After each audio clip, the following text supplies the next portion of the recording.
To lead the Skol chant and sound the Gjallarhorn, please welcome the 31st Adjutant General of the Minnesota National Guard, Major General John Jensen.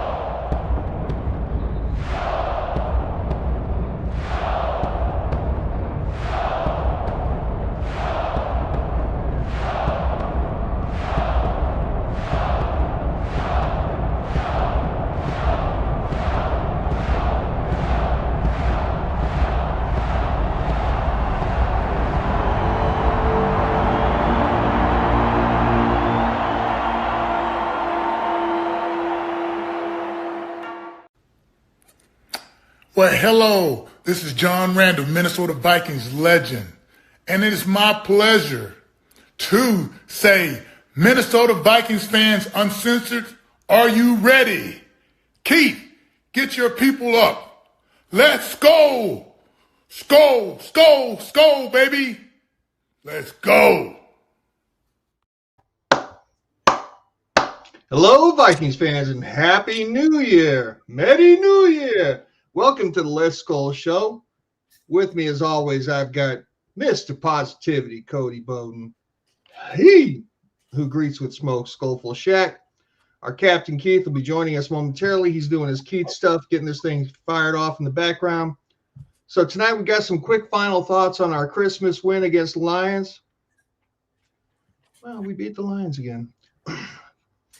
Fancy that. And a preview of our Week 18 finale against the hated Green Bay Packers. So we turned it on late. We're going to miss the playoffs. We've dropped in the draft order and maybe made our schedule for next year tougher. Was it worth it? I don't know. Brian Flores' contract is up. Can the Vikings retain him, or will he be on another sideline this year? McCarthy's likely done for the season, maybe. Did he do enough to be the unquestioned starter this year coming up? So we're going to go around the Gjallarhorn with our hot takes and make our Purple Prophecy predictions. But before we jump into all that, let's break this ice. Vikings New Year's resolution, fellas. Your 2026 resolution as a Minnesota Vikings fan, and go. Have less hope. Believe what you see and not what the national media tells you. Well, the national media was pretty spot on us this year. I mean, my bad. Not national, local media. Believe what you see and believe less of the local media. They were spot on, Cody. They had us at 6.5 wins and last in the division. We're none of that. Vegas had us at 8.5, so I think we're pretty solid there. You taking the over and under on that, Cody? I'm taking the over. I already know what we're about to be doing. This we're literally a tie game from playing for the playoffs this Sunday against quarterback 2 or quarterback 3 of the Packers. We're 54 seconds away, a 65-yard kick return away from playing for a playoff spot this Sunday. It's good to see Steve in here early. We can tell it's Packers week. Skol, Captain. What's up, fellas? Happy New Year. Happy New Year. What's your resolution? It's not gonna last, but it's to not be so overreactionary to things. And that's just not gonna last. Like, especially doing what we do, like it's kind of our job to react to things as they happen. But I don't want to get so down after a loss or so up after a win. I want to be able to, to step back and really compartmentalize things. So I don't want to be the bipolar Viking fan that I've been my whole life, and I don't see that stopping. But I'm gonna give it a shot. Admirable. short-lived but admirable. I mean, I could say I'm gonna, go to the gym. I didn't have to be Viking related. No, I know. I'm just saying it's likely. All right, so here's my resolution. I have my superpower. I'm going to try to use my superpower to the fullest extent of its ability. I'm going to do a deep dive into all of our players going into next year that are going to be on the roster, and I am going to talk the dog shit out of every one of them. They're all going to be all pros by the time I'm done. So you're going to nag them to positivity. Mm-hmm. Oh, okay. I like the sound of that. Start with Jurgens. Because normally you pick one and that player ends up doing exceptionally well. So yeah, I would like to see I'm going to broaden it out a little bit. Yeah, I'd like to see you step that up. I think that'd be good for all of us Viking fans. Start with Jurgens. Why would you start with the backup center? Because if I start in center, retire, get hurt. Well, Shaq, hold on just a minute. I already did Jurgens, like a year and a half ago? He probably needs another dose. Oh, Sometimes yeah? you need.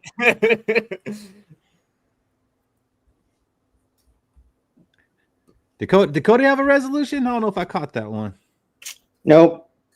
No resolution. No, I'm just kidding. I think my resolution this year is to finally believe in Quessy during this 2026 draft. Just believe in him a little bit. Let's see what happens. Maybe it gets put in my face, but that's my resolution. I'm going to give a change of heart for Quessy during the draft. Give it till the end of the second round. Yeah. Because the picks have been pretty good in the first round, so I don't think he'll have you out yet. But after that second round pick, I think that's when resolution's out the window. Yep. Skol, Lucy. Good luck with that COVID. Lucy does not have COVID. She just said that her neighbor downstairs has COVID. So good luck with that. Was that the Broncos fan? Or no? I think that's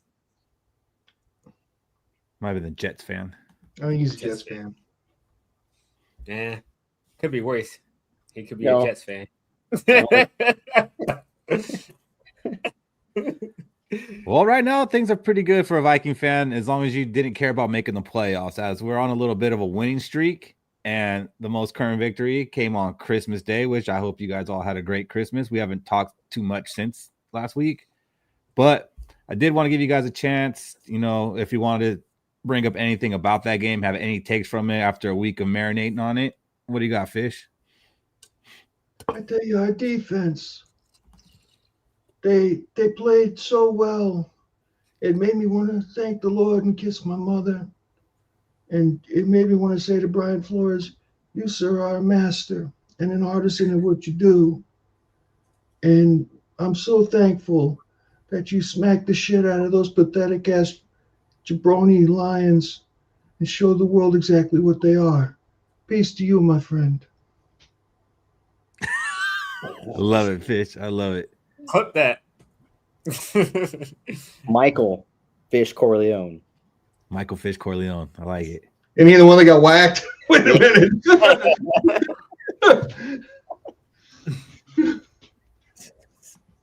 Cody, did you get a chance to go back and watch that game? Because I know you were pretty busy. Yeah, I was busy cooking a brisket. Yes, I did go back to watch that game. Brosmer is not good at football. He is not good at football. I got to give it up to a guy that I'll give a game ball here later for. But after that, it was just all defense, and I thought the defense played lights out. And it's a statement game from Brian Flores to say, "Hey, pay me the goddamn money, get me back in this stadium with y'all. I'm part of this organization. If they get a head coach offer from somewhere else, I don't care what you do. You max out more than what he's going to get paid for as a head coach to keep him here." Yeah, that defense was awesome. We had some people predicting that Gibbs would go for over 300 yards against us in the two games, and I think he barely got to 100 in the two games. So, I mean, the defense was awesome in both games, but especially this one with the forcing of 6 turnovers. And, yeah, Roseman, man, like we all wanted to believe that maybe this UDFA could come out and like show us something. And, I don't think any of us really had expectations like, oh man, you know what? He could be our quarterback going into next season. But I think we all thought maybe we would actually, see something like, okay, this guy could be our backup quarterback, going into next season. But no, he can't even be that. He could probably be like our backup on the practice squad, not even the starter on the practice squad. And that's really sad to say, but that kind of shows you really can't get too high on preseason, because he looked great in preseason. Like he did look like an NFL quarterback in preseason. And I do think it would have been important for our starters to get some preseason snaps more than they did, but it really shows you can't go off of that at all, because he does not look like the same quarterback that he did in the preseason. Yeah. Shaq, I know against your wishes they won, but what do you take away from that game? Like Cody said, solid defense. I just wish our offense resembled the NFL offense. I wish Kelsey would just abandon the pass game and just ran the ball every down. Even if we go 3 and out, just hand the ball off. Because I feel like we were just wasting the passing attempts against Jordan Addison and Justin Jefferson.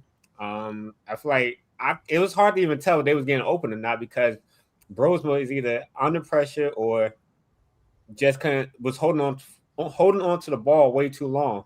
And it's like I thought he was supposed to have a quick release coming out of college, and like maybe KOC's offense is a little too advanced for even a quarterback who gets the ball out quick. I do want to say I gotta give Fish a round of applause. He did predict that we would sweep the Lions, and everybody kind of laughed at him. So he does deserve that round of applause. I thank you, Shaq. And, because your public recognition, put a little something in there for the family. Get the kids something nice, Shaq. Yeah. The defense was fun to watch, and I wanted to win that game. It was the Lions, a divisional foe. We got to knock them out of the playoffs, and it was Christmas Day. Last time we saw this team play on Christmas, it was a disaster and just ruined the rest of the day, even though it was kind of the same situation. Like, we weren't really going to make the playoffs that year, but that, was the game that eliminated us playing on Christmas last time, and Kamara getting, 5 touchdowns against us. So it was nice to see that this team still had some fight in them. And, we're down some players, and still we went out there and dominated a team that was expected to be a Super Bowl contender. And right now that team is in last place and we're not, which when we were at 4 and 8, I didn't see us not finishing in last place. And still right now, I can't believe the Lions are in last place. You also predicted that? I can. I can't. I mean, Fish said they'd be the toughest 7-win team before this year started. And yeah, we definitely all laughed at that. And as of right now, they're only 1 game ahead of that. I mean, even if they finish with 9s, that's still you call them a 7-win team, Fish. So props to you on that. And not a Lion fan wants to see you. So before we move on, let's go ahead and give out some of these game balls. We only got 2 more weeks to do this. So, Cody, who are you giving your game ball to? The only guy that resembled any type of offense on that football team, and it wasn't from his catching, because we know he likes to drop a couple balls here and there. It was from his running. We handed the ball off on a little end around to Jordan Addison. He took it all the way to the house, and I think, was that the only offensive touchdown we had that whole game? No, I think Jones had a touchdown. Oh, Jones had a touchdown. Yeah, Jones. Yeah, Addison. He's giving to Addison. I've been hard on him the whole year. Since he's gotten here, I still want that 1,000 yards. I'm going to say it again as a hot take that I hope he gets 1,000 yards for the next year too. So just for contract purposes and for him to go on. But yeah, Jordan Addison gets my game ball. Congratulations, man. All right. That's a good one. And that was a sick run. I almost thought he was going to get caught from behind again, like in that Pittsburgh game. And that's what we'd have to talk about. But he's Superman that thing in from the 5-yard line. So definitely good. I think he had extra motivation, because he know if he would got caught, he wasn't touching the ball again. I think he was running. I think he was running to save his dog from something. Yeah. Put the Jets on. That's great. Faster than the time he got his DUI, I tell you that. And then on my game ball, I pulled rank just a little bit here because I took Harrison Smith, and I think we could have did the team game ball, but I'm taking Harrison Smith. Like I said, I know you guys all love him, but my last favorite player, and this is probably his last big game, so I'm taking the game ball. He got the interception and the sack, which is something a few weeks ago I predicted he would get at least one more of those before he retired, so that was good. And then the NFL showed him some love, gave him the NFC Defensive Player of the Week, which awesome accolade for him to go out on. It's almost as if I wish he didn't even play in this next game. Almost. But there is something for him to play for, and we will talk about that a little bit later. So, Harrison Smith, you're getting my game ball, and props are going out there and not laying down and looking like the old Harrison.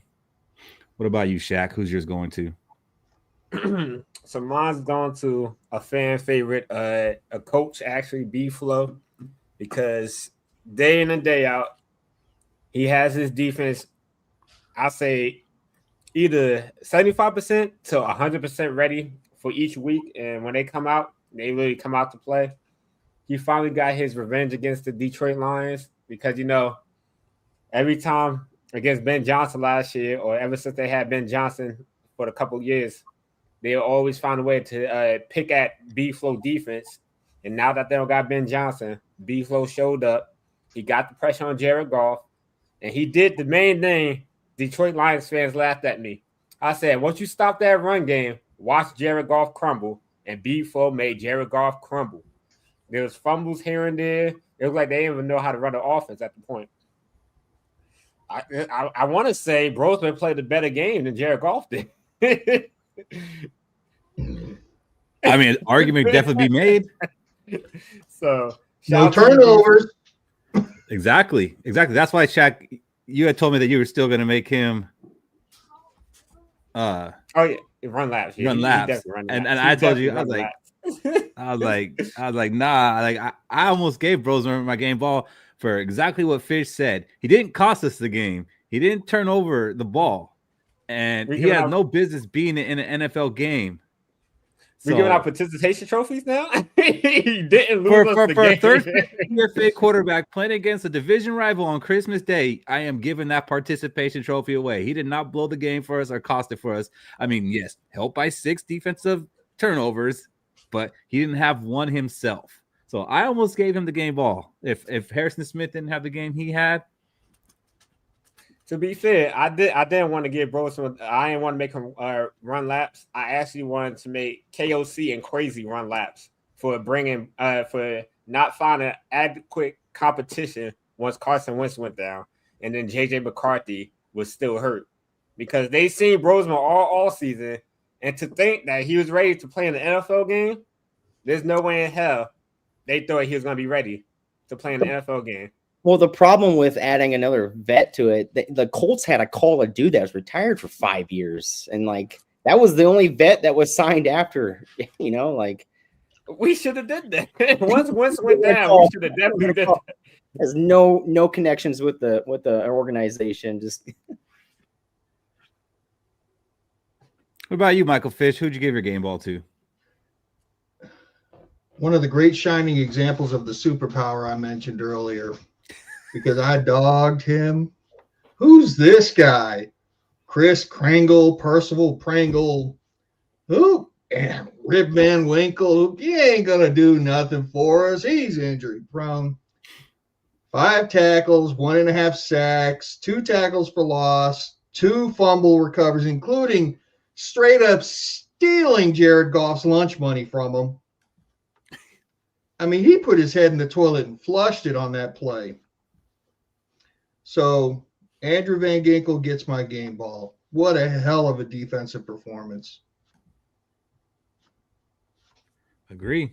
That's a good one. I mean, there are a lot of game balls that go around, and I know there's other players that deserve it, but we are going to go ahead and move on. And Shaq, you gave your game ball to Brian Flores, and that's a good segue into the next topic, and that is Brian Flores. This is the last year of Brian Flores' contract with the Minnesota Vikings. There's talk that they are working on an extension, but there's also other chatter out there that he might go elsewhere as either a head coach or maybe even just as a DC and getting a new change of scenery. The Vikings did try to sign Flores before this season started, But Flores wanted to wait it out and maybe bet on himself. And I would say if that's the case, he probably won that bet because he's going to either get a head coaching job or he's going to be probably one of, if not the highest paid coordinator in the NFL. So first of all, do you guys think that Brian Flores will get a legitimate shot at a head coaching opportunity given that he is suing the league and teams, including the Dolphins, Giants, Broncos, and Texans, because he feels that he didn't get adequate chances at being the head coach and they kind of just used him to fulfill the Rooney Rule?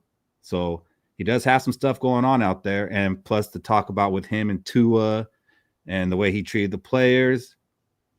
Do you think he's done enough to actually overcome that and get a head coaching job this year? Yeah, 100%. I think he does get a real fair shake at a head coaching job this year. And I think it's going to Minnesota whether or not how much money are they offering him for the head coaching job to we got to match. I think he does want to stay in Minnesota a lot as a DC because I think he still wants to give the finger to the league. Like, this is what I'm doing to your awesome offenses that give you ratings throughout the year. You know what I just did on Christmas Day? I'm the highest watched holiday game in NFL history, and it was all my defense that did that. Here's your finger right here, league. So I think he wants to stay here as a defensive coordinator for Minnesota, but I also think he is definitely going to get a fair shake at a head coaching job. I agree. It basically boils down to, I think the NFL could be mad that he's suing, but some of these owners are going to be like, I mean, I just want to win some games.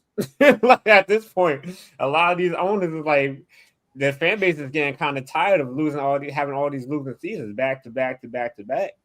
After a while, you're gonna be like, well, we're gonna just stop showing up to games. We, unfortunately, Vikings fans, we don't have the luxury of having back to back to back to back losing seasons to the point where we're gonna stop showing up. The Vikings will have a winning season, like, I'm back in. So with B-Flow being here, I think he deserves a head coaching job. I'm hoping he decides to stay another year or two with Minnesota, and we make him the highest paid coordinator in the NFL, and we give him a real defense, and he don't have to basically build a defense from jigsaw puzzles. So, Fish, with there being rumors out there that he would potentially leave us even for a defensive coordinator role, like, what would that say about us as a team if he was willing to leave us for a lateral movement? And it's not going to be money. Money's not going to be the issue. Like, we're going to pay the guy, we're going to match anything. But if he still decides to leave us, does that say there's problems that we don't know about? Okay, so I saw a take today that made me really rethink some things, kind of think twice about them. And something I kind of came up with on my own after seeing this take, had nothing to do with the take, was I realized something. Coaches want rings too. And so B-Flow could possibly make a decision to go to a team where maybe he thinks that if I bring myself to their defense, what they have on offense would give me a better chance of getting a ring. And then if you think that he hasn't blasted through the ceiling right now of being able to go back into a head coaching role, by God, if he can bring a team to a Super Bowl with his defense, there can be no denying, no matter what. So does he believe in J.J. McCarthy? And we know that he was pretty harsh with Tua. He said he was a reformed man. I think he just wants to win. He wants a ring. If he can't get a head coaching position this year, he might want to go somewhere if he feels there's a better chance of getting a ring, so that way he can. And I think that there's a better than 50% chance that he'll do that. Oof. I would feel pretty burned if he leaves us to go be a DC somewhere else. And Cody, like, to Fish's point, he thinks that he might have a better chance to win somewhere else, and that would be basically because he feels that another team has a better offense or a better quarterback. Now, do you think the Vikings should be catering to someone like Brian Flores and making offensive decisions based on what your DC wants? No. Because a team can fail just like we fail. right? He can fail over. Go over to be Cincinnati's defensive coordinator. He may raise that defense up 5 spots, but they don't have the personnel like we do here in Minnesota for this defense. Even though it's a jigsaw puzzle, we still have the personnel, the players on this defense to be a good defense. Dallas doesn't even have the personnel to be a good defense. Even if you wanted to go over there, that's not a good defense. Eberflus is a good defensive coordinator. People forget, right? He just does not have the personnel. So I think it's all going to be based on which team has the personnel on that defense. That's where I would go if I were able to move. So you're saying that they have a 4-cylinder in a Mustang, right? Is it a raised one? Yeah. Like, I mean, a team like the team that didn't play too well last year, that has studs on that defense where they could possibly fire the defensive coordinator would be Baltimore, and that would be a team where I can see he could. No, but I'm saying like a team like Cincinnati or Dallas. Yeah, they're not even a 4-cylinder. They're like driving Priuses out there and thinking they're good. They're not good. Dallas messed up by trading Parsons, and we saw what Parsons did to Green Bay, made them a contender. We also saw what happens when Parsons is not on the field. They're no longer a contender. They're the same one-and-done team. Yeah, because that's been a lot of talks of Dallas fans or Dallas media is trying to snatch beef flow from us. So it's going to probably be a long off season about other teams trying to snatch beef flow, whether it be DC or head coach. But I'm hoping if he moves on, it better be for head coaching and not DC. Jack, do you think that we should kind of cater to him as far as what we do with our offense? Like if he feels, hey, JJ McCarthy isn't going to get us here, and if you guys are running JJ McCarthy, then I'm going to Dallas. Like how much say should he have in that? On the offense, I'd say maybe 10%. He should be more focused on making sure his defense allow 14 points or less, not just elite defense here and then what the fuck was that next week? Like we letting Vidal. Sorry, before, but I gotta remember we let Vidal run all over us, and he's the Chargers' 4th-string running back. So it's like I remember that we on the cusp of being an elite defense consistently, but we still gotta make sure that defense is as close to the 85 bids as possible. So I'd rather cater to our defense, get into what he wants, what he envisions it to be, without having to force the players on him. So if B-Flow does end up leaving us, whether it's for a head coaching job or a defensive coordinator job, does that just throw all hope out the window for 2026 for us, or can we bounce back from that? We could bounce back. We have to be – our offense will have to step up at this point because we don't know how our defensive coordinator is going to be running the defense. And when you change coordinators, it's kind of take a learning period. We kind of already had a learning period because we had, 27 new players on this offense, on this team overall. So we're going to add a whole nother learning period because now we got to adjust to a new defensive coordinator, unless you hire one from within. But I feel like that's going to be a learning period. I mean, I also think there's coaches out there that could get fired that are prior defensive coordinators that are decent or good defensive coordinators that can still, with the personnel on this defense, make it work. And to answer your question about him having influence, Keith, maybe if his job title included assistant head coach, but while he's not that and he's just a defensive coordinator, you take care of your side of the ball, we'll worry about ours. Sorry if we got to lose you over it. That is a good point, Fish. They could actually throw that assistant head coach job at him, which other teams might not be willing to do, and that actually kind of gives them a step, towards getting a head coaching job. And many people don't know we do have an assistant head coach on this team, so it is a role within this organization, and that's so y'all want to get rid of Mike Pettin? Yeah. What exactly is it that you do here? Like, we question what Wes Phillips does here. What does Mike Pettin do here? He's the assistant head coach, and he's also the linebackers coach. So to me, he's the assistant head coach, but he's like under Brian Flores. Like, that's a weird structure thing. And I mean, now that I'm saying this, like, is that something that's pissing Brian Flores off? Like, this man is under me on my defense, but he's the assistant head coach. So, I mean, maybe there's something to that. He answers to me and I answer to him. Right. It depends what we're talking about. What's the topic? It's like the Spider-Man point. It could be he helps KOC with his offense as in giving him ideas of how a defense will attack it. That's the only thing I could think of what Mike Patton would be doing behind the scenes. You know, Even though we have Beeflo to do that. the only thing I know about those two names you just mentioned to us, Keith, is that not a damn one time during the entirety of this season was a camera on them. Neither of them. Right. I mean, if they put one on Patton, I probably wouldn't even know it was him because like he's such. I wouldn't recognize him. Yeah, we don't talk about him, and he doesn't get talked about.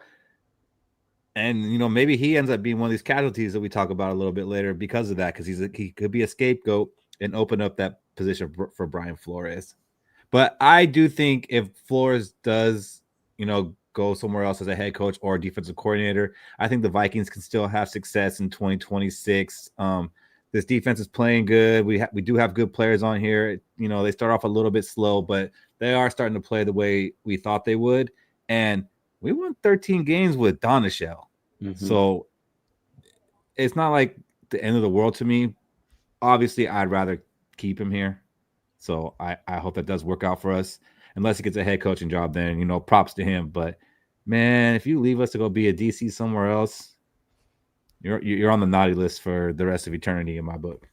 And for him to leave to a head coaching job, I think every Vikings fan needs to watch the Baltimore Ravens Steelers game. If Baltimore loses that game, I think they do fire Harbaugh, and that's a great opening for Beeflo to go to. Yeah, Skol wrap. Yeah, it's going to be interesting to see what coaches are sticking around. I mean, you talk about that Steelers and Ravens game. Either coach loses that could be it for them. It's crazy to see Steeler fans wanting to get rid of Tomlin. Like, I'd say a majority of Steeler fans want to get rid of Tomlin, and that's crazy. I mean, besides that Super Bowl, he won with Big Ben. They really haven't been. I mean, they've been the Minnesota Vikings, I guess. Like, they never suck. They make, you know, playoffs a pretty good amount. They don't have losing seasons. I don't know. Maybe that's just my mediocrity, but I think it's crazy that they want to get rid of him. And how many coaches did we fire? Because all we do is win, but we don't win the Super Bowl. Skol, Unc. Skol, Timmy. Like 5 of them. So, Unc, what up, man? Yep. It might be time for him to go. I respect Tom, but sometimes it just needs a change. Mm-hmm. One of those coaches are gone, and that's Beeflo. I think it's a perfect destination. Would Tomlin think about being a defensive coordinator if he got fired? Hey. I'm just saying. There's some guys out there. I'm just saying, too. I know familiar territory for him. You know, real good spot if Beeflo goes elsewhere. And I do want to give a shout out to our team MVP. And that's pretty sad. But Will Riker, our kicker, we got to show this man a little bit of love, because in that Detroit Lions game, he hit a 52-yard field goal and a 56-yard field goal, which means he has now hit 11 50-plus-yard field goals this season, which surpasses Blair Walsh's team record of 10. Mm-hmm. So props to him. And not only has he hit 11, I think he's 11 of 11. I think his misses have come from less than 50. Mm-hmm. So go ahead, Fish. Say it. Say what? Just say it. All I'm saying is, dude's awesome. Couldn't be happier. Big leg Willie. Big leg. I'm happy. The tripod. I'm happy for him. I'm disappointed that he make the Pro Bowl, but it's fan base voted on, and I see a lot of complaining about Will Riker didn't make Pro Bowl. This is bullcrap. Well, did you guys go out and vote? Because our leading voters are a long snapper, and you can't complain about it if you're not making the Pro Bowl because no one voted.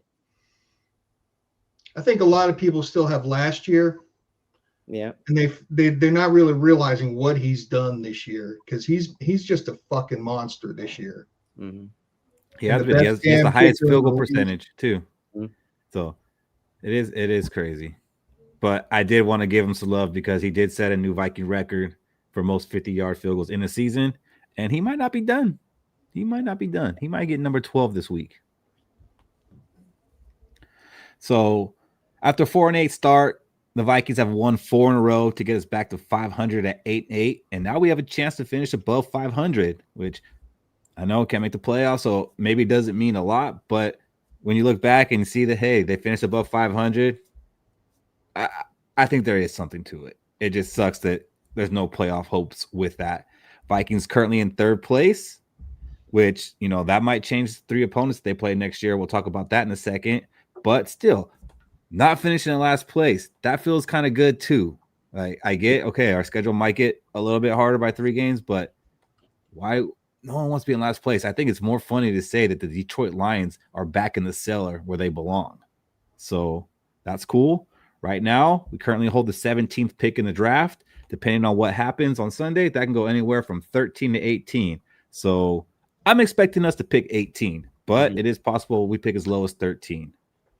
Black Monday will come after Sunday, which is firings of coaches, general managers, cheerleaders, all that stuff happens the Monday after the game.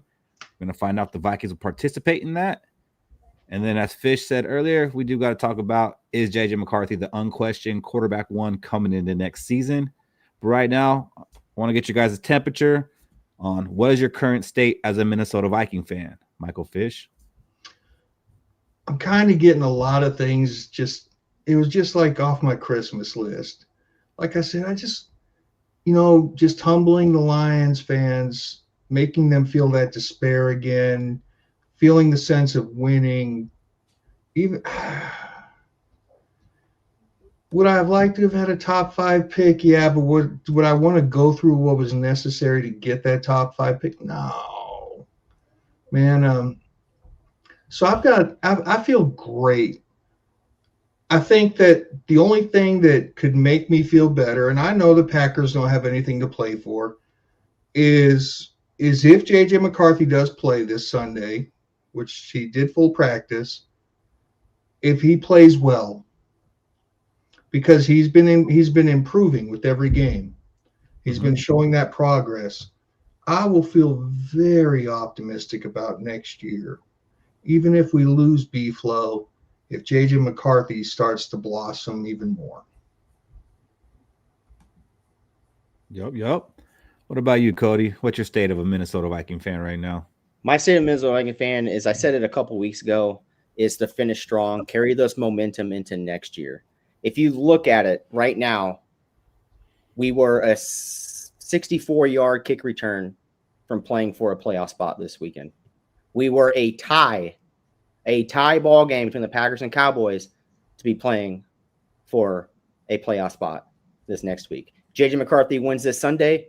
He's 6-4 as a starter. 9-8, technically his rookie year. That's a successful rookie season. So carry this momentum, finish strong, beat the piss out of the Packers, which I expect them to do, and carry that momentum into next year.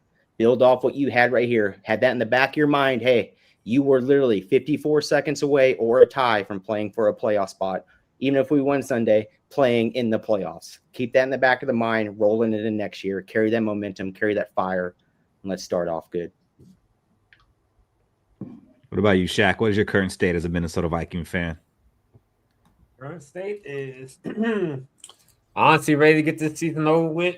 Hoping J.J. McCarthy plays so we can see how much of a need a backup quarterback is for next year.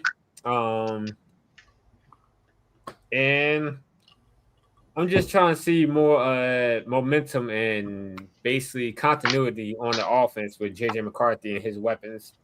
Win or lose, I don't really care if we win or lose this game. I just want to see us look like a real complete team, offensively and defensively. Yeah, I'm definitely conflicted because it is nice that we are winning these games, but we had to go through a lot of losses to get here. And like Fish said, it would have been nice to have, a top 5 pick because that's a position that we're never really in. And I don't want to be in that position again. But it's like for a moment there, it was kind of like, well, while we're here, we might as well, hang out for a while.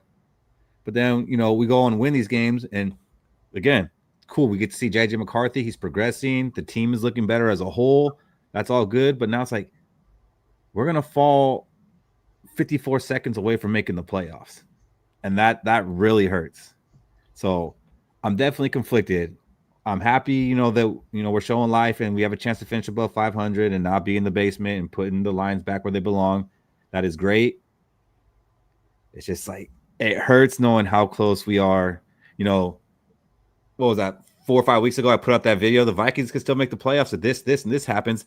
Man, just about all that stuff has happened except for the damn Bears.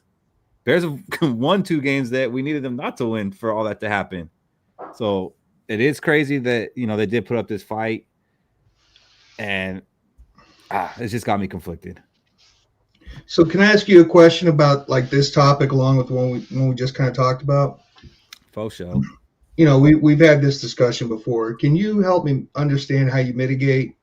We're one game away, and the third place versus fourth place schedule isn't important. But if we had played the Raiders instead of the Chargers, we probably would have beat the Raiders and we'd be in a playoff position. You know what I'm saying? So how do you mitigate that, Keith? How do you balance those two beliefs? Because just because a team was bad this year doesn't mean they're going to be bad next year.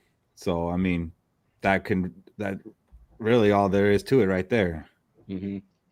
I mean, a lot of teams like the Vikings, they're good one year, not good the next year. Good one year, not good the next year. And I think the league is kind of designed that way for teams to kind of be like that, unless you have a really successful team that's built to win year in, year out. So, I mean, I guess we'll talk about it now, the difference between the third place and the fourth place schedule, because most of the Vikings schedule is already determined. Let me go ahead and put that up. This is the Vikings schedule next year, aside from 3 games.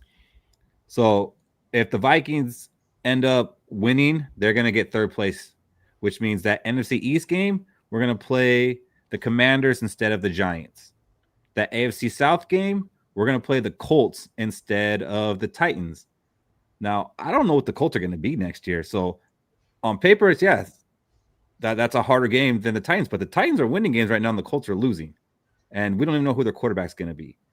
NFC West, we're either going to play the 49ers, Rams, or Seahawks. Or if we finish 4th, we'd play the Cardinals. So to me, that's probably the biggest flip. But on the bright side, the Cardinals game is the closest one to me. You're not trying to go see the Falcons? No, it isn't. The Rams is. Yeah, I know. I as I said, I realized the Rams won, but I'm just saying. So like that's how Michael Fish. Like, yes, it does sound a little more daunting, but honestly, like, who's going to say who's going to be the better team next year, the Titans or the Colts? Who's going to be better, the Giants or the Commanders? Sure. Y'all trying to see the Falcons game next year? No, I'm not. But we will be home against the Falcons next year. Again. I mean, look at the schedule. Look at the schedule, like knowing what we know about the teams this year. It seems like it should be a good year for the Vikings next year on paper. You know what's going to happen, though, right? We're going to have the third place schedule, and it's going to be the Seahawks that we're going to have to go to. Because why? Because every year we have to go to the Seahawks, and the Falcons have to come to us every year. So it's the league is rigged. That's what's going to happen. Book it. Write your bet. Looking at the opponent that's screaming New Orleans Saints week 1 at 1 p.m., or it's going to be Green Bay Monday night. How you guys feel about going to a Monday night game next year? Skol Fest. As long as it's against the Falcons. Not the Falcons. Not. Reverse the curse. I need my win. So, like, with that being said, that 4th place schedule, 3rd place schedule. Also, if we win, we're likely going to be picking 18th. If we lose, we're going to be picking like 13 to 15. Would you guys rather win or lose this game? Win. Lose. Fish, I feel like this is the first time that you're on the lose side. I've got everything I've wanted. Okay, so you want to get the Lions wins out of the way. You're good. I got everything I wanted.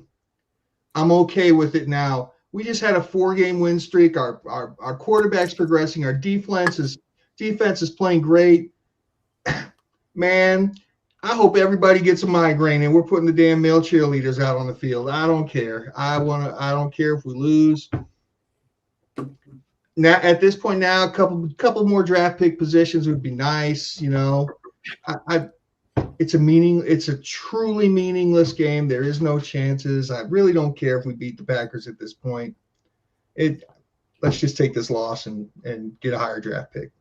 So, Cody, I see you shaking your head no. I know Shaq agrees with what Fish is saying for the same reason. So I don't even got to ask him. Why are you shaking your head no, Cody? Why do you want to win this game? Because it's the Green Bay Packers. At the end of the day, it's the Green Bay Packers. Let's not forget who our biggest rivals are. It's the Green Bay Packers, right?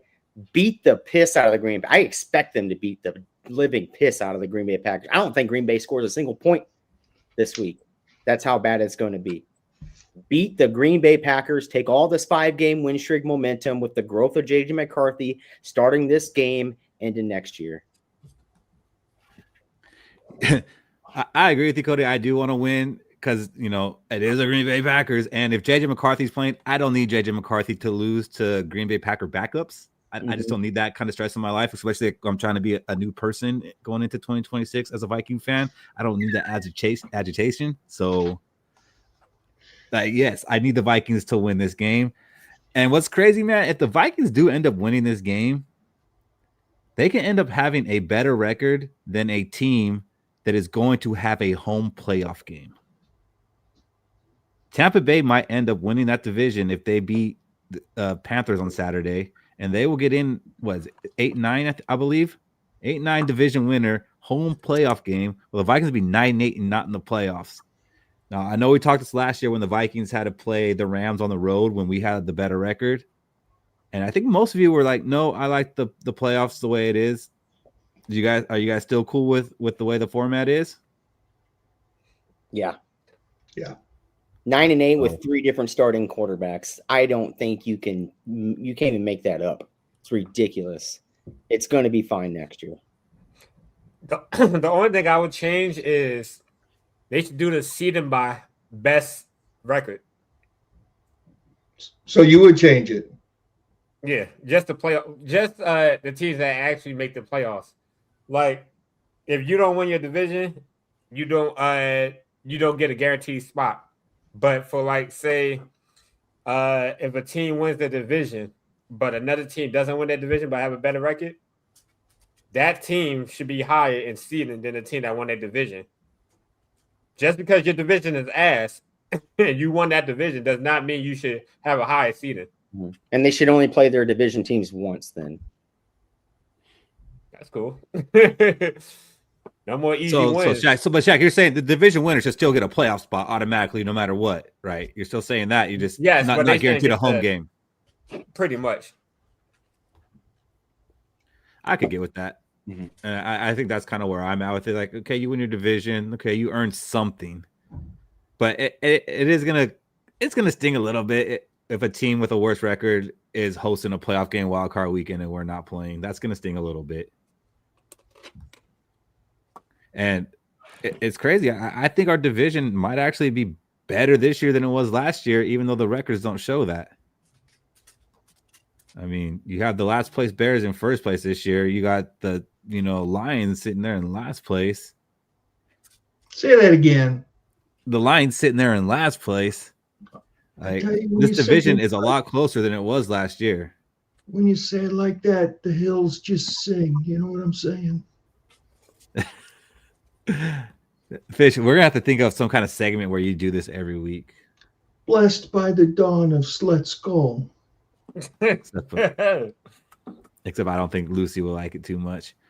So we're talking about we don't want our team to win or lose, and that is based off of mostly the draft position.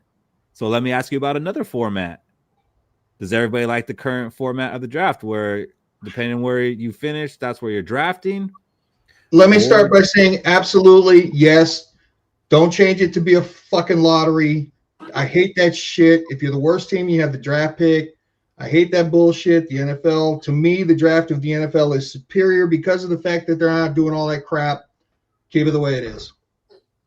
I'm going to disagree with that. I actually like the idea of a lottery or something different because these last 2 to 3 weeks we got bad football to watch, and I don't just watch the Vikings. I like watching other games, and these teams aren't competing. You got teams shutting players down and saying, "Hey, you're injured. You're not going to be playing." Raiders, Max Crosby, telling him he's injured. He needs to have surgery, but he's out there posting videos of him playing basketball on his home court saying, "Oh, my knee's fine."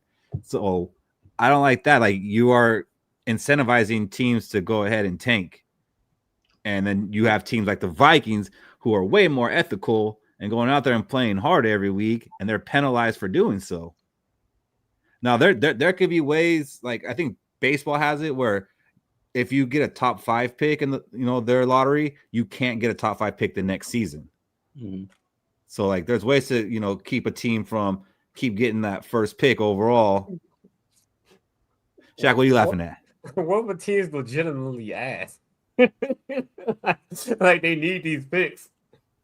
Like, I don't think the Jets and Raiders be tanking. I think they actually need these picks. How's that help the Jets and Raiders? Like, they've had these picks and they're not getting any better. So, like, how's it benefiting them? Like, it could benefit a team that's actually competent to actually have a good pick. And yes, those teams are tanking. I just that was my example. They sat Max Crosby. They sent him home, saying he needs surgery. And he's like, "No, I don't." Yeah, do not do the lottery at all. Look at New Orleans Pelicans. They lost on a Cooper flag. They're the highest percentage to win that, like 40%. We got rigged. But it's like, just keep the draft the same. Like, as much as I would like to see the lottery, I feel like a lot of NFL teams, we'll start to see more Browns teams than mediocre teams. Mm-hmm. And it's hard to hit on the number 1 pick, the number 2 pick. It's hard. It is, but it's also easier to get a franchise player that way too. And the Vikings will never be there. Oh, no, never. We shouldn't never be there. Wishing that upon the Minnesota Vikings is it's sacrilegious.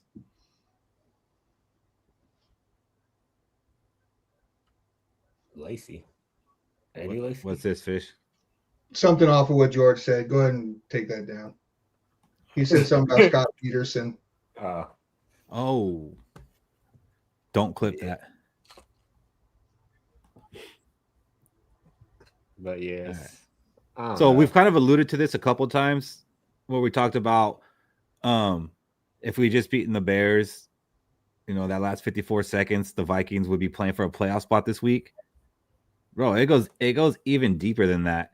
Mm-hmm. If the Vikings didn't fumble that last 54 seconds against the Bears, not only will we be playing against the Packers for a playoff spot, but if we were to go and beat the Packers and the Lions beat the Bears this week, we would be NFC North champions. Yep. How many teams with 10 wins this year going in?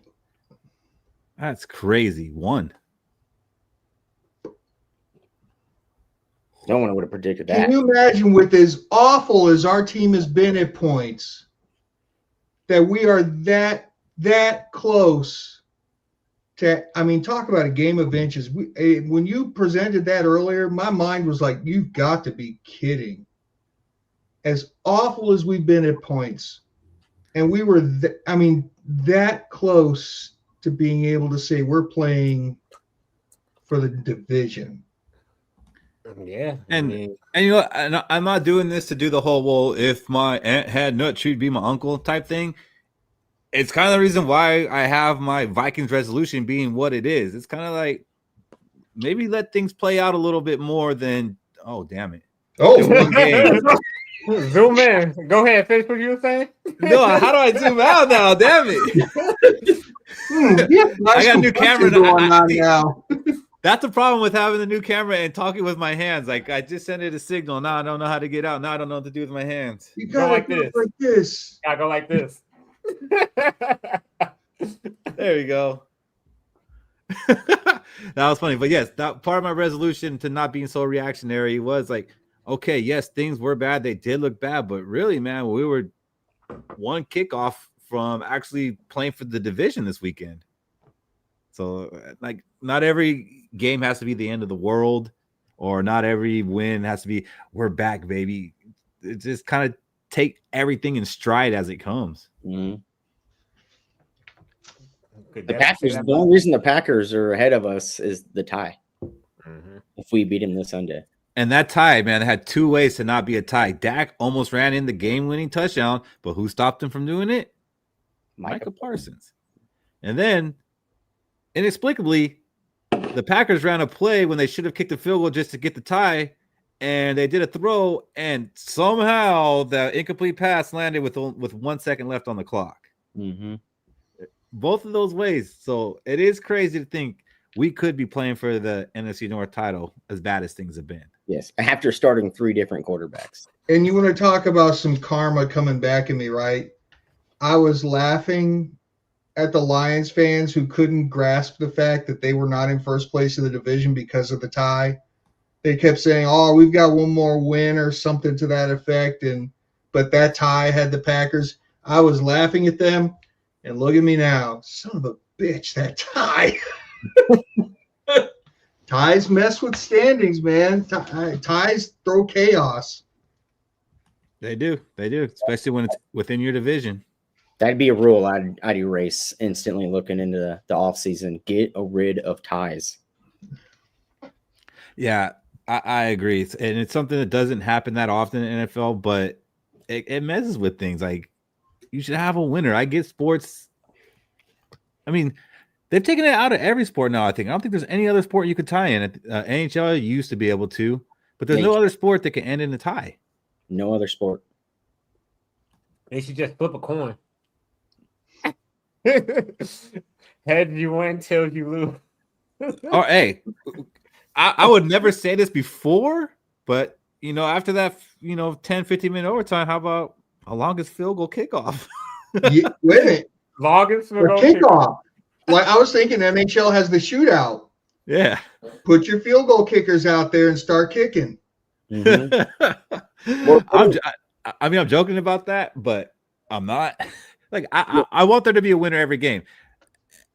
And so what? Like, if you play, those 10, 15 minutes, then you go back to sudden death, next score wins. And I don't care if it's not fair after that point. Like, we played a whole quarter of overtime. You both got your chance. We're flipping the coin one more time. Next score wins. Mm-hmm. Like, or put them in the red zone. Team in the red zone till a team doesn't score. That way, a field goal goes in. College rules. Yeah, college rules. Yeah. How about just do Oklahoma drills until there's a winner? That's how players are going to get hurt. So there's more than just the players with something at stake here, and that is KOC and Kwesi. With the win on Sunday, that would give the Vikings a 5-game win streak.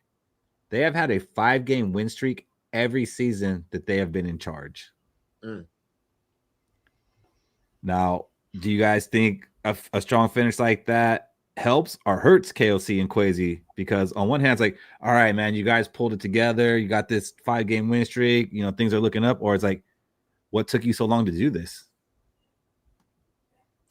What took you so long to do this? If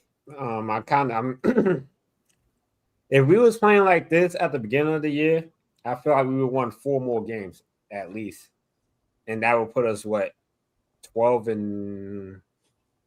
12-4 right now. So it's kind of like we couldn't establish the run game. Our receivers and quarterback couldn't get on the same page. And the defense either couldn't stop the run or was getting picked apart. So now that we have everything put together, we look like a real NFL top 13 team. I think if you check the standings right now, they have us as the 13th best team in the NFL. Yeah. So, Cody, hearing that we have a chance to have a 5-game winning streak. We've had a 5-game winning streak every year that Kwesi and KOC have been here. How does that help your New Year's resolution of believing in Kwesi? Well, I got to believe in it. It's my resolution, but I think this helps KOC more than it does Kwesi, because during this 5-game winning streak, the free agents that Kwesi picked up have been kind of hurt. We ain't doing it with Kwesi's free agents, and we damn sure ain't doing it with the draft picks he's had after the first round. So I think this hurts more on Kwesi than it does KOC. I think this helps KOC a lot, but hurts Kwesi. I hope that in this draft is going to tell everything whether or not they fire Kwesi next year. He has to hit at least 3 rounds in this 7-round draft. Has to. If it doesn't, he's gone. Right. And this is hurting him right now because of the free agents that he brought in. They're not playing, or they're not playing to par. Everyone else that were part of this team is the ones that are putting the wins together, not his free agents.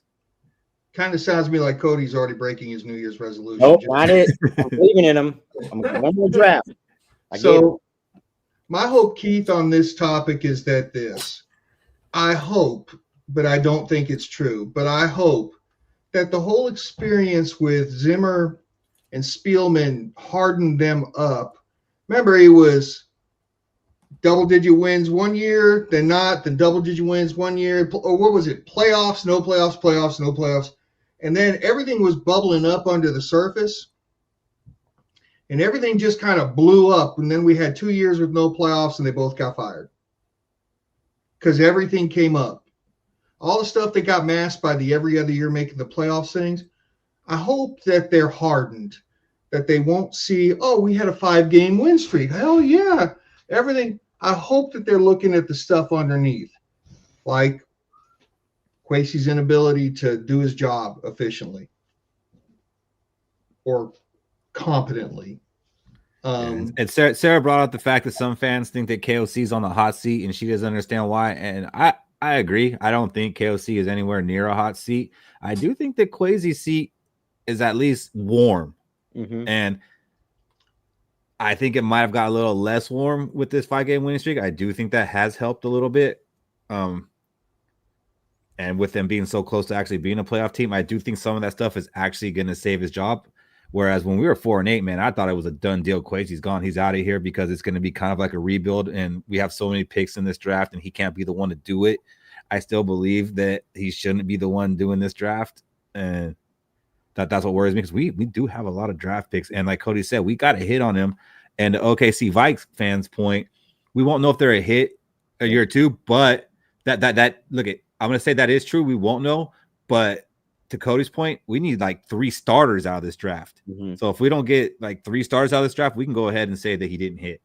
And I almost say that's a lie. We won't know till year 2. There's so many rookies making impacts year 1 right now, and it's taking teams over the top. You look at the Seattle Seahawks, Imuwanari, whatever he was, right? He's making an impact. Jared Verse, his first year, making an impact. Will Anderson making a first impact. Wide receivers coming out making a first impact. These guys are making impacts their first year. We're just not selecting those guys. And to answer you, OKC Vikings fan, okay, we kind of did this a couple weeks ago. Tell me how many of the players that Kwesi drafted more than last year, a year ago, are still on the team, being productive. I mean, go ahead. You can probably count on one hand. I think we did, you know. So Tommy says that KOC and Kwesi are tied at the hip, and neither one seat is more hotter than the other. You guys buy that? No. I think KOC is tied at the hip with McCarthy. I think KOC's done a pretty tremendous job with the absolute hot shit garbage that Kwesi's given him. I'm sorry. I agree. I don't think they're tied at the hip. I do think, maybe the first couple years they were, but now that they got their extensions and they didn't get them like together, they got them pretty far apart. I don't believe that if one goes, they both go. I do think there is a world where one goes and one stays, and KOC will not be the one to go. And I still disagree that he's even tied at the hip with JJ McCarthy. I think he is. If the Vikings end up winning with a different quarterback before KOC's out of here, it's not going to matter. But I mean, yeah, if they ride with JJ McCarthy the next 2 years and they have losing seasons, then yeah. But if he finds somebody else to win with while he's here, like, they're not going to get rid of him. Like, well, yeah, you did win a playoff game, but it wasn't with the guy we drafted. So sorry, pal, you're out of here. I just like how the extension KOC got matched McCarthy's contract heading into that 5th-year option.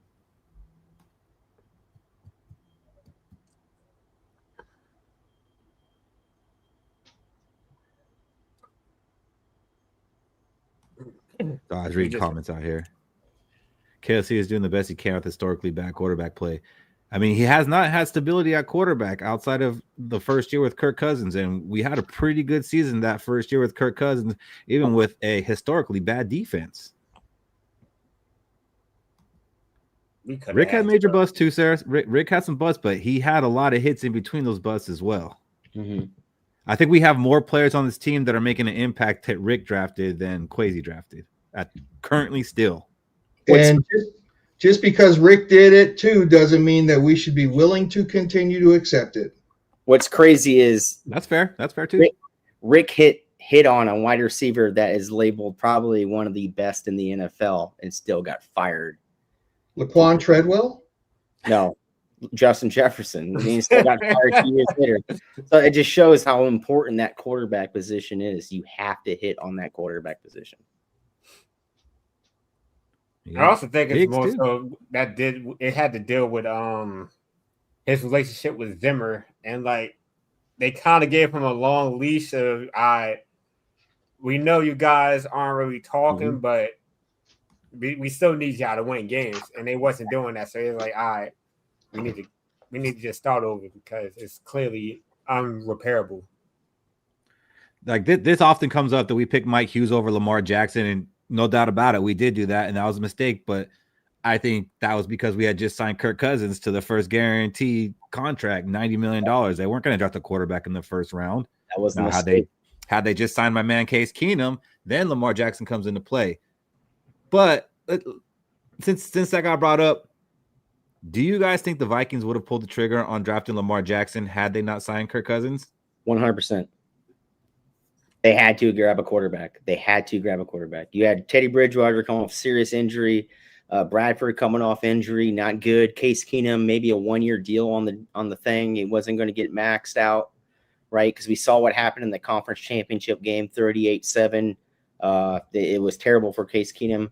If they didn't go, and that's why they went after the quarterback, and that was their issue. If you don't hit on that quarterback, whether it be undraft or free agent or draft, you're done. And hey, why should we be excusing them for not drafting Lamar even though they signed Kirk? He could have sat behind Kirk for a couple of years. Well, it was what, 3-year, 4-year deal? 3-year deal? It was a 3-year fully guaranteed deal. Yeah. He could have sat behind him for a couple of years. You're not cutting. You just signed your quarterback of the future, and it's basically you drafted Kirk Cousins. Skol, Leonard. What's up, Lenny? This guy Dalton is going off about Dalton's like calling out every bad pick Philman had, and bro, you can go look at any GM and see that they picked a player that in hindsight ended up being better. Yeah. And I don't think any of us in here are really defending Rick Spielman that much. No, we're just saying that because yes, he had some bad picks, but there's some gems in there. And like right now, when you think about Kwesi, like, and you want to point out a gem, who Jordan Addison. Which, you know what? That's a good pick, but is that a gem? He's not Justin Jefferson. He's not Stephon Diggs. Yeah, he's playing like a second rounder. Playing like the 24th pick. Hey, Napster, you're tugging at heartstrings with this one. I absolutely believe that they need to re-sign Jalen Redmond and Eric Wilson. Eric Wilson, he's a little bit older, so you could probably get him pretty cheap, and you're not, sign him to anything major. You probably sign him to a 2-year deal where only 1 year of the money's guaranteed. Jalen Redmond, man, this is the time to strike with him because he's a free agent that we're the only ones who are allowed to negotiate with him. He's exclusive rights free agent is Jalen Redmond. So nobody else is allowed to negotiate with him. So whatever we offer him, Jalen Redmond has to take that or sit out. Now, it'd be dumb for the Vikings to be like, you know what? We're going to give you the league minimum this year. You're going to play on that. Then after the season, we're going to talk. No, because then he could talk to anybody, and he's going to remember that. Mm-hmm. I right now think the Vikings could actually get Jalen Redmond at a discount. And so they absolutely need to get that done. Because next year, when you have other teams involved in the bidding process, the price goes up, especially if he has another good season. Remember that defensive tackle, nose tackle that we were wanting to sign as a free agent, but re-signed with this team. It was Mbakwe or something like that. This scenario with Jalen Redmond is kind of like that scenario with that guy. And he got paid. Okay, so he's 26. So what are you thinking for a discount, Keith? What's that dollar figure look like? It'd probably be disrespectful of me to say anything right now because I honestly don't know the market, but I'll say this. Well, the guy we wanted from Philadelphia, Milton Williams? No, well, the guy from Baltimore before that. No, I'm talking about Williams last year. We wanted him as a free agent, and very similar stats to Jalen Redmond. He ended up getting like $23 million a year. Yeah, you don't get paid. I'm not coming close to that. You're getting paid. I'm not coming close to that. I'm talking maybe the $10 to $12 million range, 3 years. 10 to 12. So you want to pay him like DJ Reed or BJ Hill type contract? Yeah. He's not taking that. I'm be honest. It's one season. It's one season of work that he's getting paid off of. So so you're right, Shaq. He might not take it and go bet on himself and run the risk of losing all that. Well, what sucks is even if you sign him to a 1-year deal and it's got to be fully guaranteed, we don't have the money to fully guarantee a 1-year deal. Well, yeah, no. If they sign him like to money, it's going to be a multi-year deal because if they want him for just 1 year, they could just give him the league minimum. Say, all right, good luck in free agency next year. Like that is a route they could take too. But if it's multiple years, he's going to get paid. It's going to be big money. Well, if like I'm saying, if it's around 20 million to answer Fish's question, I'm not coming near it. It's probably going to be that. So it's going to probably be 15 to 17 million. That's what Ed Oliver, Jonathan Allen, Javon Hargrave was getting paid. And that ain't bad for a guy that I had working in your local Shaw's grocery store when we signed him. We don't got the money. We don't got the money, Tommy. Like we might, and then that's all we do. This isn't last year. Like yes, I know they're gonna make some salary cap space more than they're showing right now. I get that. I get the games they play, but to pay a guy that's had one good season, $17 million, even though I'm high on him, I like him. He's probably been our most dependable player on defense. I do feel it's replaceable. Mm-hmm. And it's risky because Mbakwe from Baltimore had that one outstanding year, good year, and he hasn't touched the field for a full season. I think he played 8 total games since then. So we got started on this topic when we were talking about KOC and Kwesi and then hot seats. And I had mentioned earlier that Black Monday will come up this Sunday. I mean, after this Sunday's game. And this is when coaches get fired, GMs get fired, head cheerleading coaches get fired. Do you think the Vikings will be participating in Black Monday? And if so, who do you think is the scapegoat? Jurgens. Special teams coach. Special teams coach gone? I think it's going to be like Pat Tinney is going to be gone. I can see both those guys being gone. Daniel's a special team coach because played way too undisciplined on special teams. The most penalties out of any team. Yeah, Sarah says it too. Special teams coach. And Mike Pettin, because exactly what is it that you do here? And they need to give that role to B-Flow. They got to give him the assistant head coach role. That's pretty enticing. Who else might go? Ryan Grigson. Ryan Grigson can go too. I think that might be the Kwesi scapegoat. How about Wes Phillips?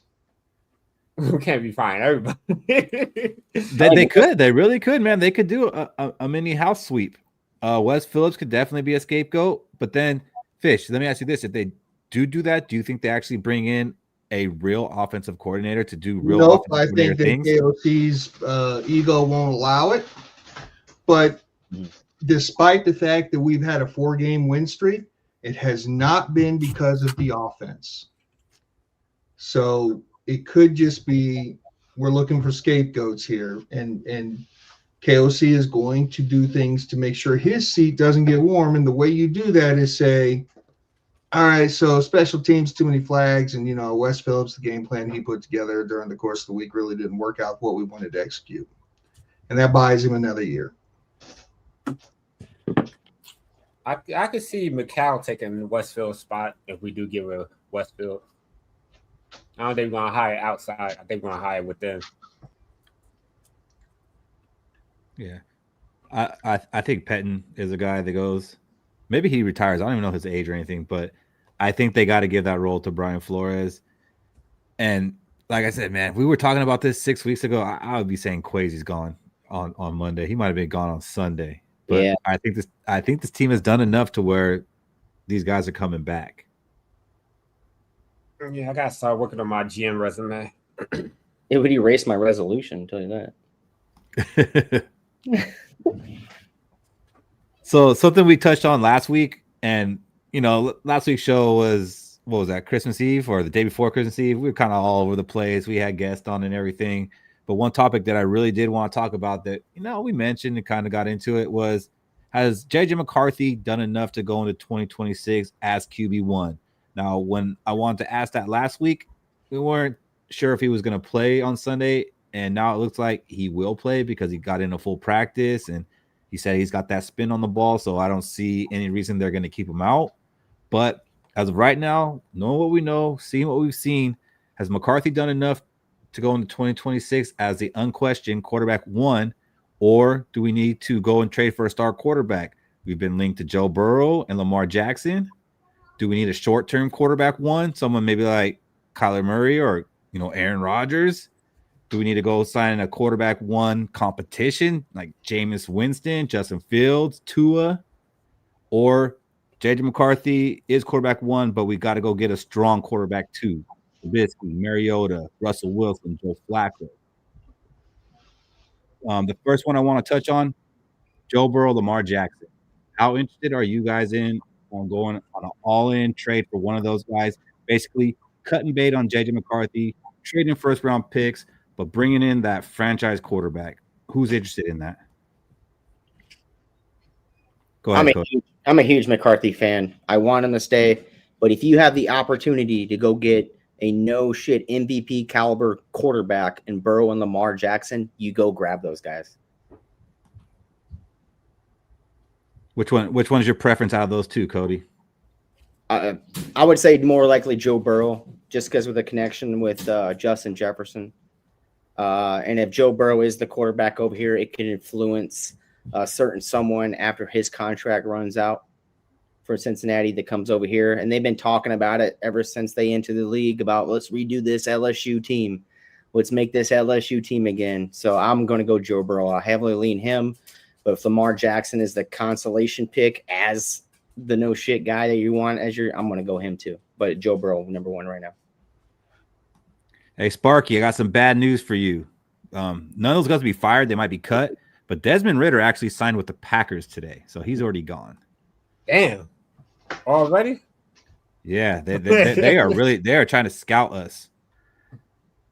So Shaq, I saw you raise your hand for you would trade for Joe Burrow or Lamar Jackson. Which one would be your preference, and how much would you give up to make it happen? So for me, it'll be Joe Burrow, like Cody was saying, because he already has chemistry with Justin Jefferson. But not only that, Joe Burrow is more of a quarterback than Lamar Jackson. I like, as much as I love athletic quarterbacks and having the dual threat ability for this offense, Joe Burrow will be more pretty much competent running the offense that KOC really wants to run, because he will have it to where we all know KOC loves throwing the ball, and Joe Burrow is the kind of quarterback who throw 20 to 40 times a game and then at least complete 90% of those passes and then avoid pressure at that. What I'm willing to give up, I'll say 3 to 4 first-round picks. Ooh.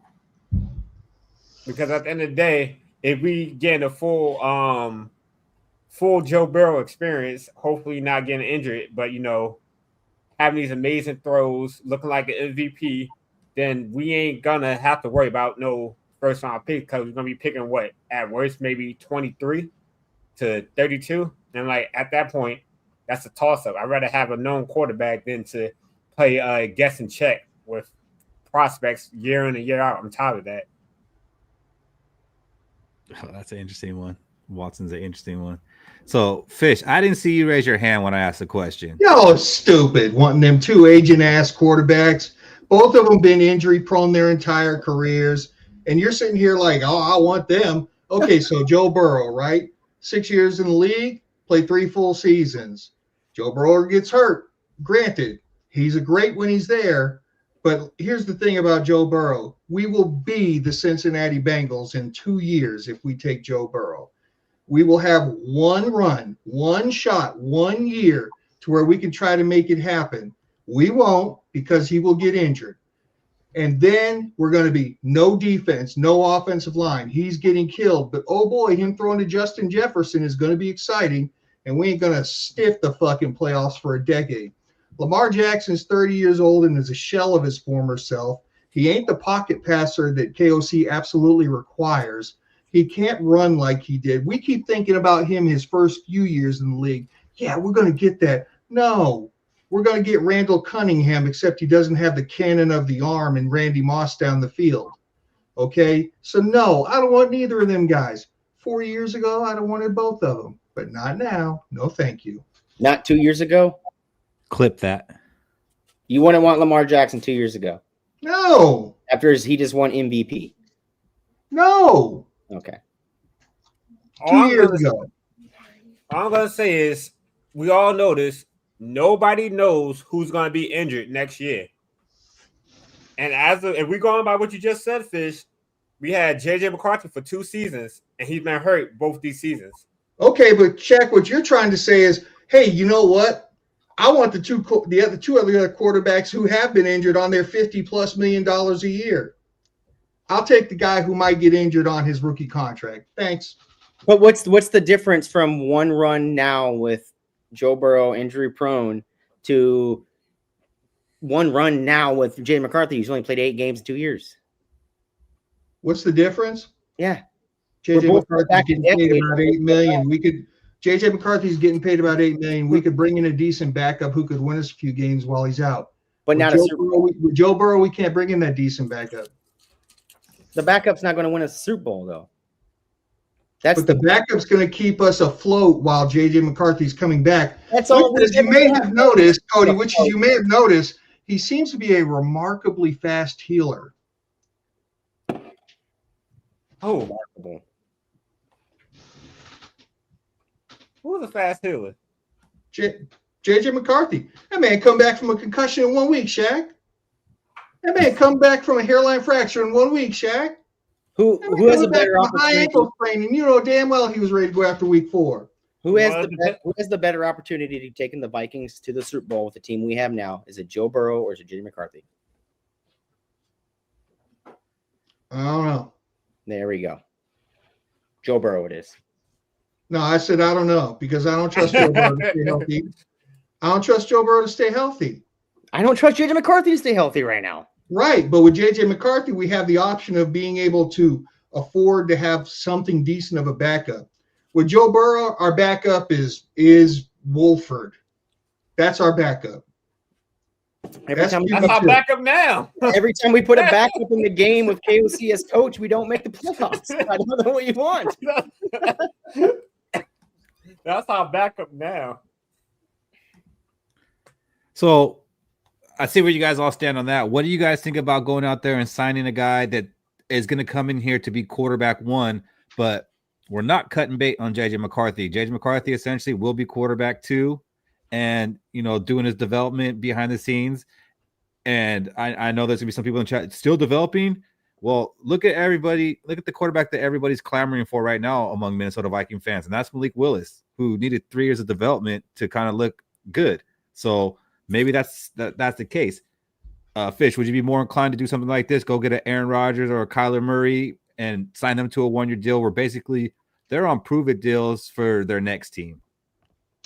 Of that list, the only one I'd be even interested in is Rodgers. I do not want Mighty Mouse or Tua. Not at all. Respectfully, screw them. Respectfully, though? Yeah.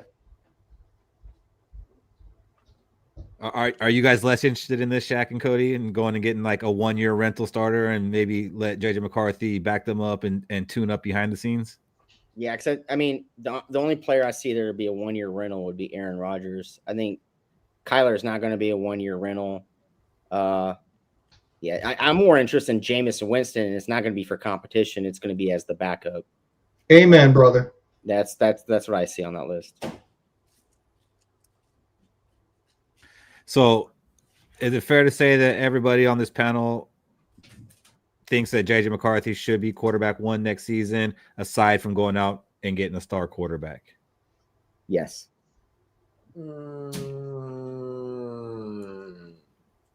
I need competition. I'm not doing the same thing I did this year. I'm not believing, oh yeah, JJ McCarthy's ready to go. We don't even need a backup quarterback. We got Brosman in there. Hell no. That ruined the whole season. We wasted this whole year because we thought JJ McCarthy was ready and he wasn't ready. And then we had a fucking backup preseason quarterback being his backup. I should have known once we signed Wentz, who didn't take a snap with us all season, that Brosman was not ready to be in the NFL. So we need a real quarterback. I want to see a real competition. Let the politics kick in and let JJ McCarthy win it, even if he don't deserve it. But we need real quarterback play. The issue is, I see this. If you're going to do this, you're going to sign him before the draft or after the draft, or whenever the free agents come available. You go after the quarterback. Don't wait until week 1 to go get your goddamn veteran quarterback. That was the biggest mistake that Kwesi, I think, did for this team, did not get that veteran quarterback in the offseason. Instead, he went after him in week 1. That's the biggest mistake. Hey, just so you know, and you left a name off the list, but in an interview with Shaquille O'Neal, Tom Brady said that he would still dominate today if he jumped back into the league. All I'm saying is, I'm just saying. You're just saying Tom Brady, Leonard's in there saying Matt Ryan, but Matt Ryan's about to take a job with the Falcons, okay? So they fumbled on picking a veteran quarterback up when they didn't get Aaron. They did, but I actually give them grace on that because I do think that they had Daniel Jones. I think they believed that they were going to retain Daniel Jones, and when that didn't go the way they had hoped so, a lot of the guys were already signed. So that kind of sucks. But Shaq, you said that you want competition. Who is your idea of a good guy to bring in to be that competition? Justin Fields, Zach Wilson, Aaron Rodgers. Justin Fields and Zach Wilson are competition. Hell yeah. I mean, it's not like JJ McCarthy done anything to prove that he's a top 10 quarterback in the league. They haven't either, but right now we got to start low. Yeah, and JJ McCarthy, if you get those two guys as competent, JJ McCarthy's your starting quarterback. Well, at least I know. At least I know we have a real backup quarterback and not Brosman, who's not giving him no competition. And Sarah, I don't trust your quarterback takes because the only quarterback you like is Jimmy Garoppolo. So, what are we doing? Can we all just give a team hell no to Russell Wilson, please? We had Brosman, and I'm sorry, Fish. Until Brosman's not on this roster, I'll take any quarterback to be a backup. All right. I've been ignoring this long enough in the chat, but 2 people have now said it, and now it's actually come to a place where it's relevant to actually bring it up, and that's Mac Jones. Yes. You can bring him in. Okay. Yes, sure. You can. But let me tell you, he's going to cost you a 2nd or a 3rd round pick to bring him in. Are you willing to give that up to bring in a guy for competition? Yes. Shaq says yes. Cody, you still not a yes with that? I'm going to say yes just because of this draft class being weaker than it was last year. I think you can find some gems in the 2nd and 3rd round, but I think it's going to be a lot harder it is than selecting within the top 20 picks. So, yes, I would definitely send a 2nd or 3rd for Mac Jones. I might consider the 3rd round for Mac Jones if it didn't come with, but we need to sign an extension, which I think it might. It might. Unless his agent just feels, you know what, you're going to have a better chance to play there than you will in San Francisco. Fish, how would you feel if the Vikings gave up our 3rd-round pick and missed out on maybe a Ty Felton-like player for a Mac Jones? I would be crushed in missing out on another Ty Felton. I had to load that one. I would be devastated. But here's the thing: Kwesi sucks at drafting anyway. Give up 2 firsts for Mac Jones if Kwesi's gonna be doing our draft picks. Draft picks don't matter. He's ass at drafting.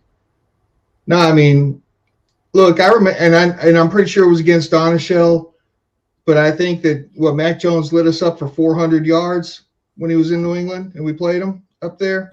That Thanksgiving game. Yeah, we won, but he threw for like 400 yards. Facts. I mean, and it all comes down to good coaching. Yeah, good coaching. And Mac Jones is very similar to Sam Darnold right now. I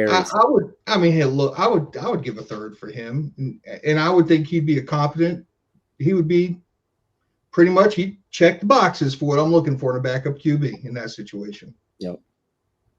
So we're all in on taking Mac Jones for a 3rd-round pick. Mm-hmm. Yeah. Mm-hmm. Congratulations, Robbie. You got 1 win today. Oh, it's savage. Come on, man. What? But I think Robbie was talking about taking Mac Jones to be the starter, QB1. No, yeah. Well, if he's coming in for competition and he's as good as he's saying, then he would win it. Mm-hmm. Or how about this one, Shaq? And if Shaq? No, we need our 1st-round picks. We need Why our 1st-round picks. Oh no, we need our 1st-round picks. I can't do that. But Sam Darnold could lead the league in giveaways with our defense and still would be at 13 wins. I would give him that. I think our defense is just as good as the Seahawks. I'd say 11. So, speaking of Sam Darnold, since we're talking about Sam Darnold, do you think that Sam Darnold is influencing the Vikings quarterback decision? Like, if Sam Darnold goes on to win a Super Bowl or even win a playoff game or 2, do you think that puts more pressure on the Vikings to go out and make a move? I think it puts more pressure on developing JJ McCarthy over the offseason. This is going to be his first full offseason healthy going into next year. So you got to do what you got to do to ensure that he is ready to go for next year. So you don't think that if Sam Darnold has great success in the playoffs, that's like, man, Vikings, they'll be more inclined to go trade those 1st-round picks for Joe Burrow or Lamar Jackson? Like, you think that makes them more inclined to make what they kept work? Well, if they're sending first to the Bengals and the Ravens for one of those 2 guys, it doesn't matter who Sam Darnold is, because you're giving up a lot to go after those 2 guys. What do you think, Michael Fish? Do you think what Sam Darnold ends up doing with this season has any impact on what the Vikings do at quarterback next season? Or is it like Emiliano says, no, passing for 170 yards a game is what's putting pressure on the Vikings? Yeah, I don't think it actually does. I would think that Sam Darnold's success should put pressure on Kwesi's job, but it doesn't look like it's going to do that. So I think it actually will not affect anything long-term about what we're going to do with the quarterback position. It might get Kwesi fired. You let him walk out the door. We had proven success. Look what he's doing there in Seattle. You're not making good decisions. It's just like a cherry on the sundae, where it could be viewed as that. So I don't think that it's going to change what they do for the quarterback moving forward. I think that it could come back and make the Wilfs say, that's the straw that broke – well, it ain't even a straw. That broke the camel's back. You're out, dude. All right. Yeah, I actually do think it would put some kind of pressure on them. But if he goes out there and they lose their first playoff game, and I think that, well, then they made the right decision. Like, we're on the right path. Let's, we can keep doing what we're doing. But I think if he goes out there and has some success in the playoffs, I do think that's going to put pressure on them to do something else.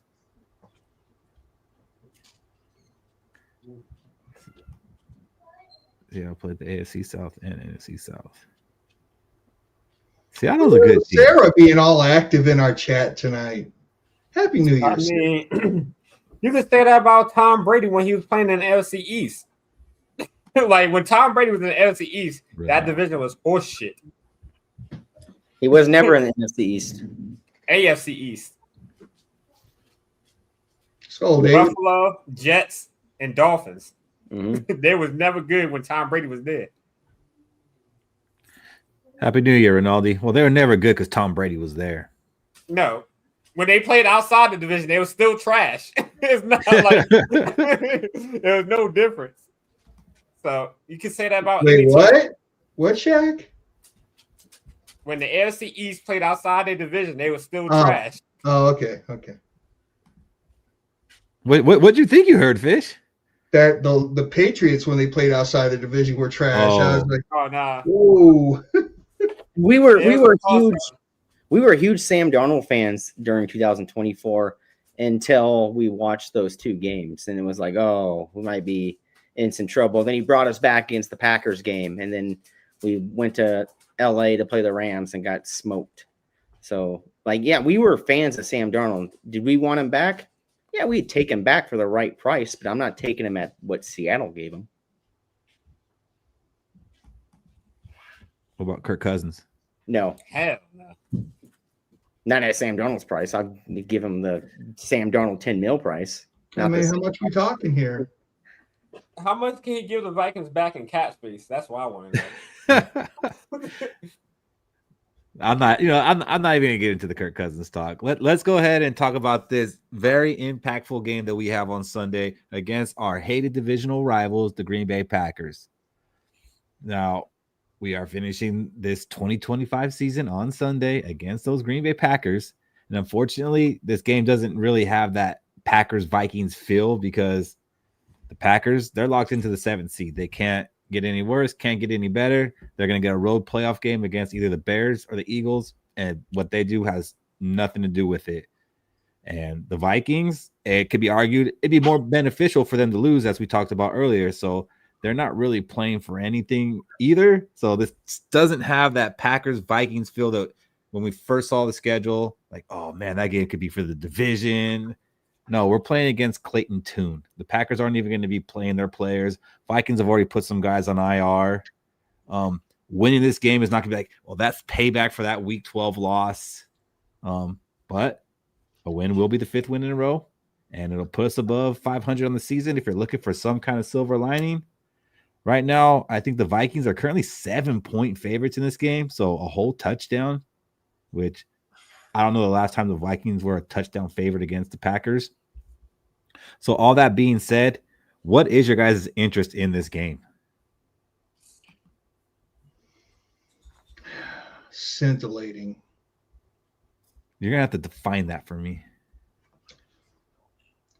I can't wait to see us lose a game that we should absolutely win. I don't want to be scintillated then. You really think we're going to lose this game? I mean, I don't want to give away your prediction, but like, are you feeling like this game is not going to be a win, Michael Fish? Yeah. I just feel like something. I'm not talking injuries. I just feel like something's just going to happen. Where it's Vikings just on a Viking? Yeah. That could mean a lot of things. That really could mean a lot of things. Mm-hmm. And I don't like the way you're saying it. What about you, Cody? Like, what is your interest in watching this game?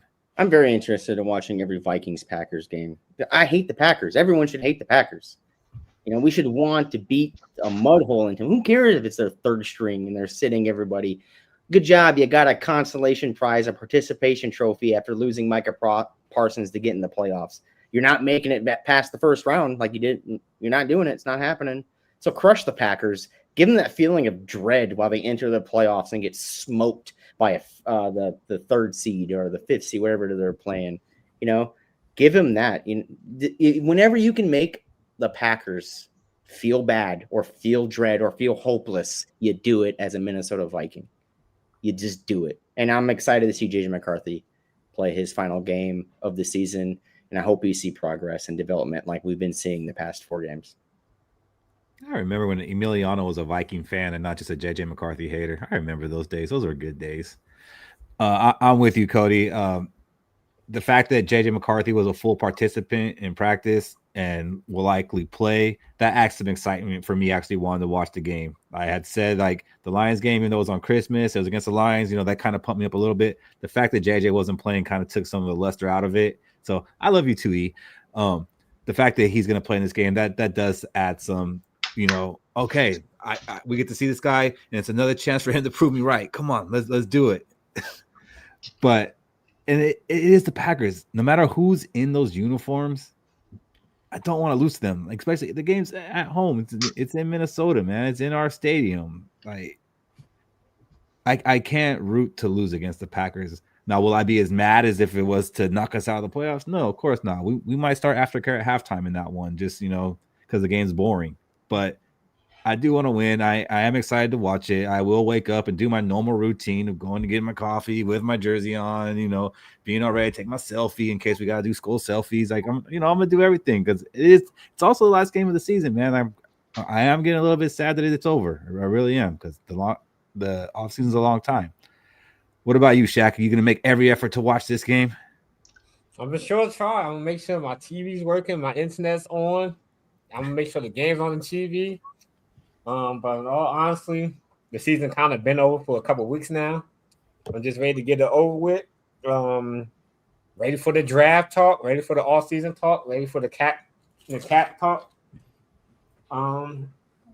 Speaking of the game, though, like Cody was mentioning, and Fish, I just want to see the progression from JJ McCarthy, like I said earlier.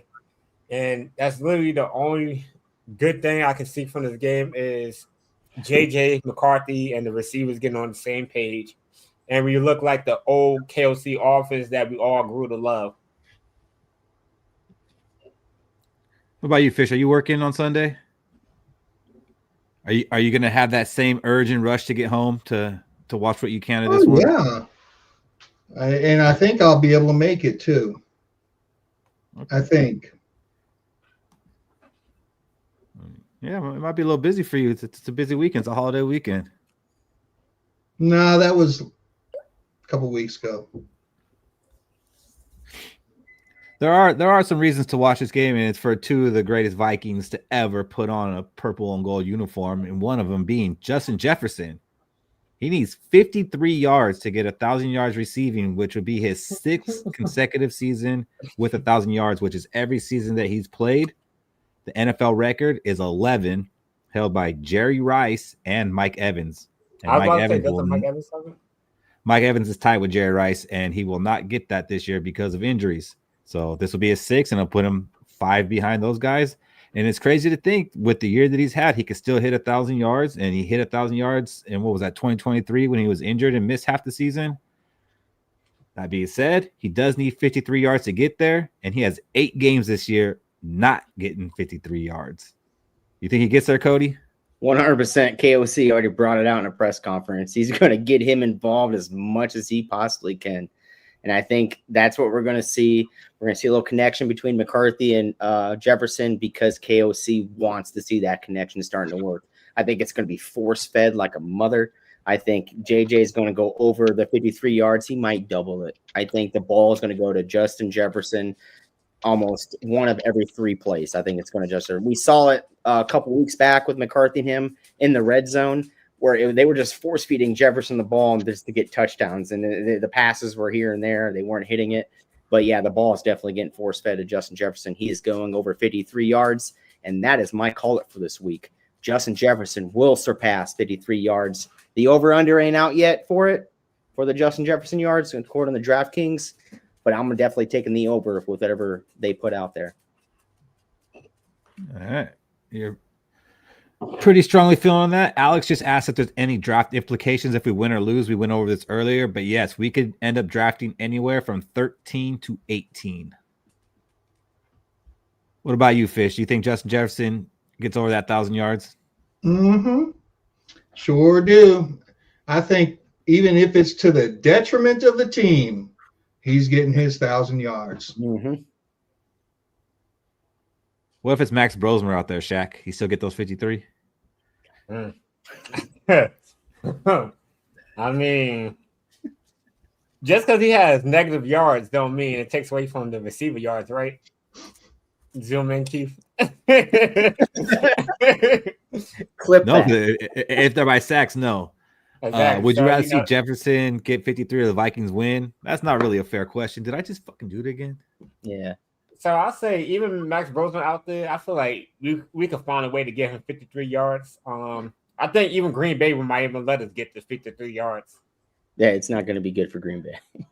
I'm going to disagree that Green Bay is going to let us.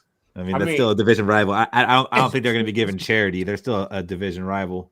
The way they stopped Adrian Peterson when he was trying to rush for 2,000, I don't know. Hey, Keith, I just want to side note, Your Honor. I just want to say I don't think I'm getting that camera anymore. You could turn this off. You could turn off the hand motions. You don't like the close-up? The good side fish? I talk with my hands a lot, Fish. You really don't as much, but you could turn that off, and I might be doing that. But I do like this, you know? But you could definitely turn the hand motions off. I think he's going to get it. Like Cody said, I think they're going to force feed it to him. I think they'll try to get it to him early, and maybe he doesn't even play the second half. But yeah, I do think I'm not going to make this my prediction. You know what? I might, so I'm not going to say it. But yeah, I do think they get him the 53 yards. But there is also another one that could happen this week, and that is Harrison Smith, who likely is playing in his final game as a Minnesota Viking and his final game in the NFL, which there are some people out there who don't really believe that yet. They believe that he might actually come back for another year. We'll talk about that in a second, but Smith can enter a pretty exclusive club, which is the 40 interception, 20 sack club, which currently only occupies Rondé Barber and Charles Woodson, both players who are in the Hall of Fame. So Harrison Smith needs one interception to have 40 on his career and have 20 sacks in his career, which only two other players have done, and that has been done by Hall of Famers. Do you think he gets that, Cody? 100%. It's Clayton Tune playing quarterback. He's definitely getting it. I don't care who you are. Clayton Tune at quarterback? Come on now. He's definitely getting it. You agree with that, Fish? No, I think the Packers are going to do every single thing they possibly can. They cannot give that distinction to him, man. They're going to run the ball 45 times. Or do they feel like, man, if we just get him the 40-20, he won't come back?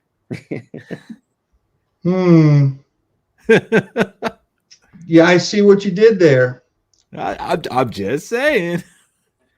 First pass, right to Harrison Smith's gut. Hey, congratulations, pal. Oh, yeah. Hey, we'll be at your retirement party in spirit. Right, retirement, right? I mean, what more can you do? What a hallmark career. All right. I don't know if he's going to get it or not. Interception's so hard to predict. I think he's going to do everything he can to get it, and I do think if he doesn't, man, that might influence him to come back. It really might. But let me do something that's a little bit unfair here. Would you rather see Harrison Smith get that interception and join the 40-20 club, or Justin Jefferson get his 1,000 yards? Only one can happen. Michael Fish. Smith 40-20. Mm-hmm. I know it's hard, Shaq. Which one? I feel like not getting the 1,000 yards will put a fire under Jefferson's ass. You want to know why his 1,000 yards are in jeopardy? Because he's been dropping a lot of passes this year, uncharacteristically. So maybe Justin Jefferson will find. I think it would be more likely that JJ would fine-tune his game, work on weaknesses in his game. I think it's more likely than that than Harrison Smith to go, oh, man, one more interception. Is it worth going through an entire offseason, getting my old-ass body ready to play football again, and go through a whole season just to get one more interception? I don't know, man. Is the gold jacket worth it? To that, I will just say that, let's say Justin Jefferson doesn't get the 1,000 yards. It has long-term implications. Like, he's never going to break Jerry Rice's record of 1,000 yards if he doesn't do it. So, like, eventually he'll be, like, on the verge of retiring and trying to beat Jerry Rice's record where Harrison Smith trying to get into this 40-20 club. So eventually it'll be him in this position. But if he doesn't get the 1,000 this year, then he won't be in that position. I don't think that changes you at all. I'm just kind of putting it out there. I'm going to go with JJ getting that 1,000 yards just because of what you said, Keith. All right, we've had so many great Viking wide receivers part of this team, and none of them could top Jerry Rice. I want that man's record crushed, and I want to see a Minnesota Viking on top of that record book. I know Harrison Smith's getting the Hall of Fame. If he doesn't get his 40th interception, oh well, he's still in the Hall of Fame. What I don't know right now is I don't know if JJ is going to top Jerry Rice, and I want that to happen. I want a great wide receiver from the Minnesota Vikings finally breaking that record. Everyone thought it was going to be Chris Carter. Everyone thought it was going to be Randy Moss. It didn't happen. It's going to happen with Justin Jefferson. Get him his 1,000 yards. Which one you going with, Shaq? As much as I want to go with Jefferson, I do want to see Harrison Smith join that elite company of Rondé Barber, and I've got the other guy, Charles Woodson. With the 40-20 club, because that doesn't happen often that you get a secondary or anybody on the defense that get those both those type of stats, and especially be up there so high. So, I feel like, we didn't get a chance to win Harrison Smith a Super Bowl ring as of yet. But I feel like, getting him to join that elite club will at least add to his legacy of being one of the NFL greats, not just for Minnesota Vikings fans, but NFL wide. Damn, this is so tough. Like, I think I've gone back and forth on this every time that one of you guys has spoken. Like, man, that's a really good point. Like, yeah, that's who I want. I was gonna go Justin Jefferson just because everything Cody said on point. Yes, I would like him to beat Jerry Rice, but I do think that Justin Jefferson is gonna break other records. Like, he's gonna get his name in the record books, and he's gonna have an easier path to the Hall of Fame. Whereas it feels like Harrison Smith, no matter what he's done, we still always got to stick up and fight for him and say, no, but he's done this better than this person. He's got these records, these stats. Like, Troy Polamalu is one that always comes up. And I just feel like it always goes to Troy Polamalu, even though Harrison Smith has better numbers. But okay, it's Super Bowl, fine. But just as a player, I think Harrison Smith, this would help him cement his Hall of Fame legacy. And I want Harrison Smith into the Hall of Fame. I think Justin Jefferson's going to get into the Hall of Fame just as long as he keeps doing what he's doing. So for that reason, I think I want to see Harry get that last interception. Now, as I mentioned earlier, does anybody actually think that Harrison Smith would consider coming back next year? Does anybody want that to happen? Yeah? 100%. You think he played well enough to come back? Yeah, I think he played well enough to come back. I think he played a huge veteran role on this defense. That's why we're saying this past defense, way better than it was last year. Like, we just totally flipped the script, and I think a lot of it is on Harrison Smith being that veteran presence in that locker room. He saw what that looked like. If you look at our defense, he was definitely a top 5 player on our defense, and he shouldn't have been. But we needed him to be that top 5 player, so he definitely deserves to come back, and at least, I would want him back to start next year. That's crazy. I didn't expect this reception. Fish, you're quiet over there. He has lost a step.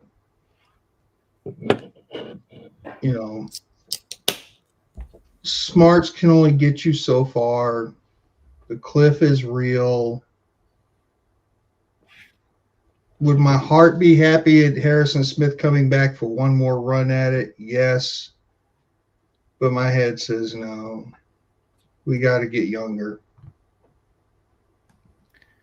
And I do agree with that. But to Sparky's question here, if Harry retires, is a replacement? I'm not sure that there is. I'm really not. Like, we need 2 safeties if Harrison Smith retires, because I don't think Theo Jackson proved to be the answer, unfortunately. I like Theo Jackson. He's a good player, to come in, for some downs, some snaps. But I don't think he proved that he should be one of our starters. And Rinaldi says a healthy Smith was the reason we got a shot at going 5-0 in these last 5 games. Mm-hmm. Hey, if we get Caleb Downs, Harrison Smith can go ahead and retire, and I'll take whoever plays next to him. But I don't think we're getting Caleb Downs, so that makes it hard. I feel like if we needed a safety, we more so needed a free safety than a strong safety. I feel like we kind of already got safeties who could go in the box and tackle. We kind of need somebody who's going to not allow the pass go deep down the field. So if we was to choose a safety to replace Harrison Smith, it would have to be somebody who has great coverage skills. Not so much tackle ability, but he could cover. I think I'm gonna lean with man. I take him back. I do worry though, because I mean there have been some games where it's like, oh man, like he doesn't look out there. He's not the same guy, and it's kind of sad.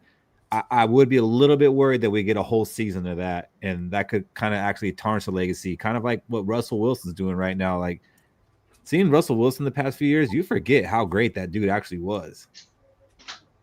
And like he might have hurt his Hall of Fame chances just because of what he's been putting, out there the past couple of years. So like that is definitely a worry. Like, oh man, we'll be here this time next year. He should have freaking retired. He gave up those touchdowns, and now his legacy's tarnished. He didn't even get that one interception he needed. So, but I'm gonna go with my heart over my head on this one, and I think I'll be cool with it. Besides, Just Jefferson going for 1,000 yards and Harrison Smith maybe getting into that 40-20 club, what else will you be watching for in this game? Is there specific players you want to see, or is there something from this team you want to see? What's the obvious one is JJ McCarthy, right? Yeah, that's the obvious one. The obvious one. I want to see Jay McCarthy develop, play very well, especially against third string, second string defense that we're probably going to be seeing out there. What I really want to see out there is Donovan Jackson, right? I want to see him play to the point that you are that first round pick. He's been playing like that, I would say, this year at where he got picked at, but I would want him playing above that pick. Kind of like what I like. Let's talk about Jordan Addison. Yeah, you got picked at 24 or whatnot, but I would like to see you as a first round pick play above your pick. And right now, I don't think he's played that to that pick. I think he's played just a little bit beyond that pick. So Donovan Jackson is going to be a big one for me. I like that one. I like that. I'm going to keep pounding this one. That I want to see Ty Felton get out there. Maybe once Justin Jefferson gets his 1,000 yards and he goes and sits out, maybe Ty Felton get in there and get some run. And another one I'm interested in, which I don't think he's been put onto the roster yet. I think he's still on that 21-day IR window. But I want to see that tight end Gavin Bartholomew, because it looks like we might have to move off of TJ Hawkinson because of the price, and he's just not producing like a number one tight end, getting paid $15-16 million. Kind of want to see what Gavin Bartholomew can do. Can he be that guy, or do we need to go out and pick up somebody? I think that's a big question that we need to answer. Josh Oliver is awesome. I like him, but I don't think you go into the season with Josh Oliver as like your one tight end. So I want to see Bartholomew, and I want to see some Ty Felton, and I'll be disappointed if they don't get those guys some action. What about you, Fish? I want to see Dallas Turner to continue to make Jonathan Grenard trade bait. Ooh. Man, that is an actual possibility. That really is. Like, coming into the season, you would have told me we'd be talking that at the end of the season, I would have called you all sorts of names. But Grenard is somebody who we could move off of and really help fix our cap. And if we have his replacement, it makes it that much easier to do. I mean, he's a guy that we could potentially get some draft capital before.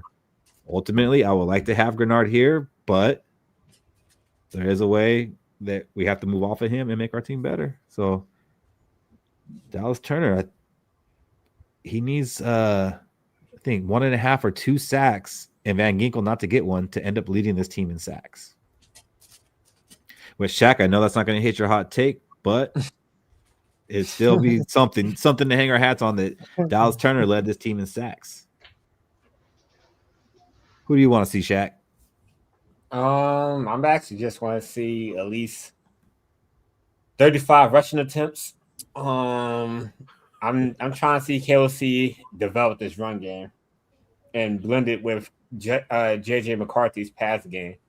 Only because right now this is going to set up how we're going to run our offense for next year. And I just want to see us change from being this pass-heavy offense to a more balanced offense.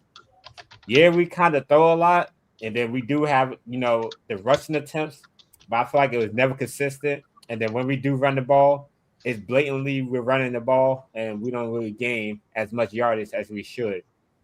So I want to see a sufficient run game. I also want to see J.J. McCarthy continue his streak of having 2 passing touchdowns, 1 rushing touchdowns.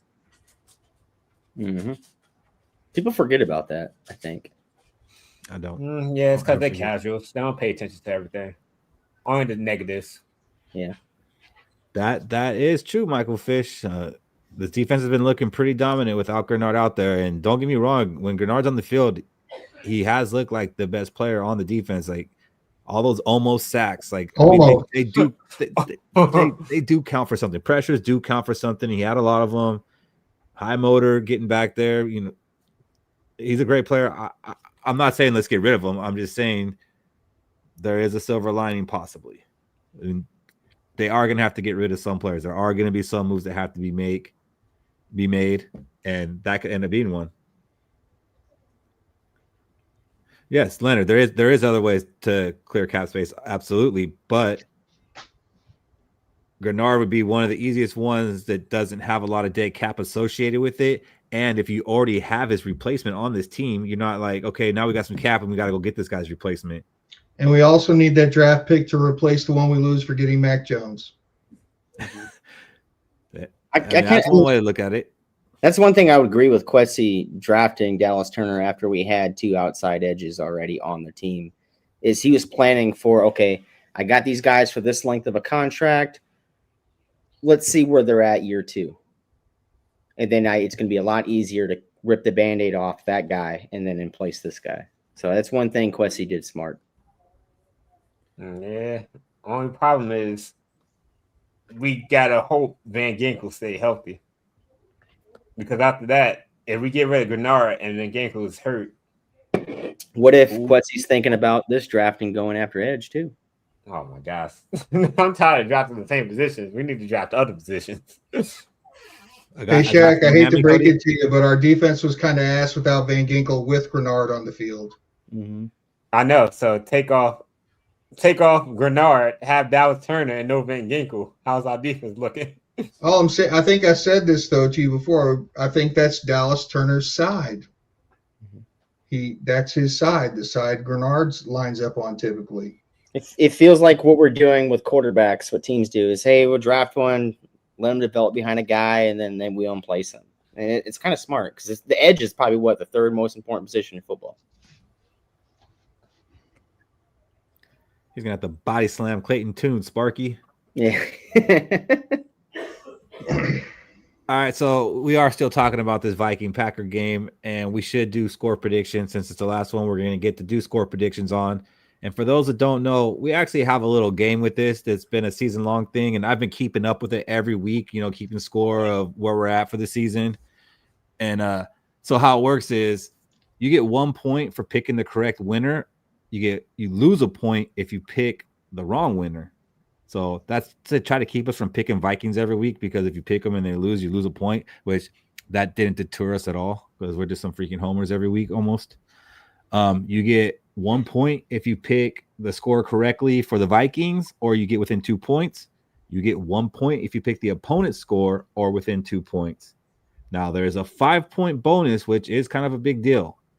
If you pick the correct winner and the exact score, you get a total of 8 points, and that will be needed if anybody is going to knock off number 1, Michael Fish, with 9 points right now.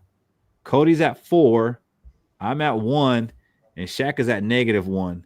And that's mostly because Shaq has just been picking against the Vikings every week these last few weeks because he doesn't want us to win, and that has bit him in the butt for these rankings. So he can come and try to play a little spoiler, maybe get second or third place, but he cannot catch Michael Fish at 9. So Michael Fish, good job. Good job.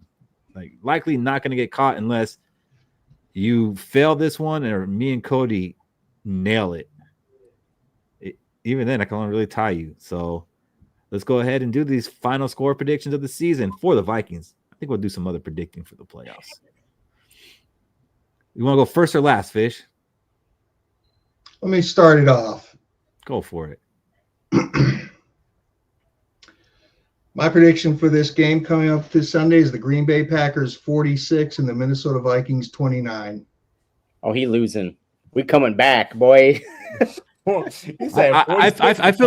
feel like Fish just took a knee with 10 minutes left in the quarter because he's like, you guys ain't gonna score. He tanked. He tanking. All right, Shaq, what do you got? I got Green Bay, man. So I got 24-10 Minnesota. All right. I'm not gonna like being on the same side of Shaq. What do you got, Cody? Big one for you. I'm going to nail this one. I don't think Green Bay has the personnel on the field during this game, and I think we have the personnel on the field during this game. It's going to be Minnesota 27, Green Bay 0. 27-0. I don't think Green Bay scores without Josh. They don't have Josh Jacobs. They don't got none of the receivers playing. Their defense is flattened out. They're putting their second string in, and you got Clayton too at third string quarterback. Vikings winning 27-0, especially after that ass whooping we put on last week. That was with Brosmer. Now we have McCarthy starting. Right. No, this is definitely a hard one. Like, I actually feel pressure because, like, I need that 8-pointer, but like, I just don't know how to predict this game when it's a meaningless game. Packers are sitting most of their players. Vikings are playing some players, but how long do they play? Even if McCarthy plays, does he play the full game? This is a tough one. But I'm gonna say the Vikings actually put on a show for the home crowd. And they go out winners 31-9. Mm-hmm. And the talks was about culture. KOC don't tank. Thanks, George. Players. So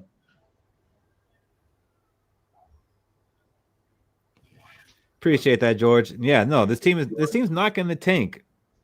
I think we could put up 30 points. I hope that's enough.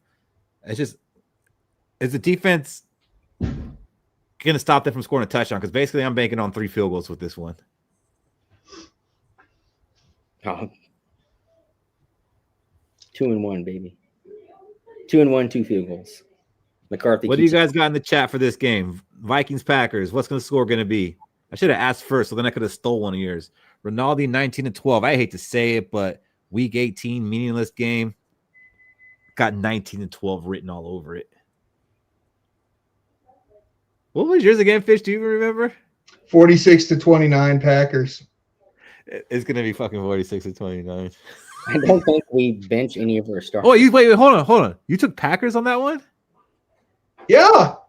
Oh man, short-term memory loss here. I thought you did that score with the Vikings. Oh my word.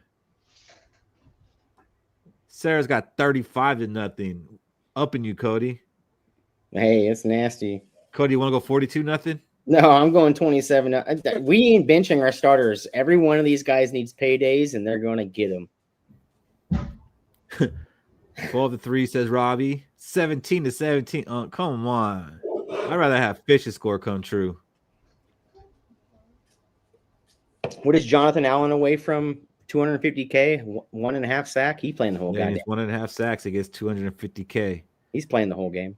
Look at E. E thinks that JJ McCarthy is going to throw for 2 and run for 1. Hey, streak alive, baby. Keep that streak alive. 41-3 says Leonard. 2 defensive touchdowns. Hey, one look, on a us Harrison scoring Smith 29 points makes all that stuff y'all talking about happen. I ain't saying that all that stuff ain't gonna happen. I'm just saying. A lot of guys need some money. It's coming. Especially because the preseason roster. Vikings. Look at these Viking fans. We're all picking, except for Fish. We're all picking the Vikings to win. People say we're a negative bunch, and I just don't see it. I really don't. Who's the Green Bay Packers quarterback? Clayton Tune. Probably Clayton Bigsby and Clayton too. like it's not like we playing Jordan Love or anything. We playing their third string quarterback. Still, you would think, you know, the way this fan base is, that they'd rather have Clayton Tune than McCarthy. Yeah, so if JJ McCarthy breaks his hand, we still score as many points as last week. Pretty much, our defense can carry us.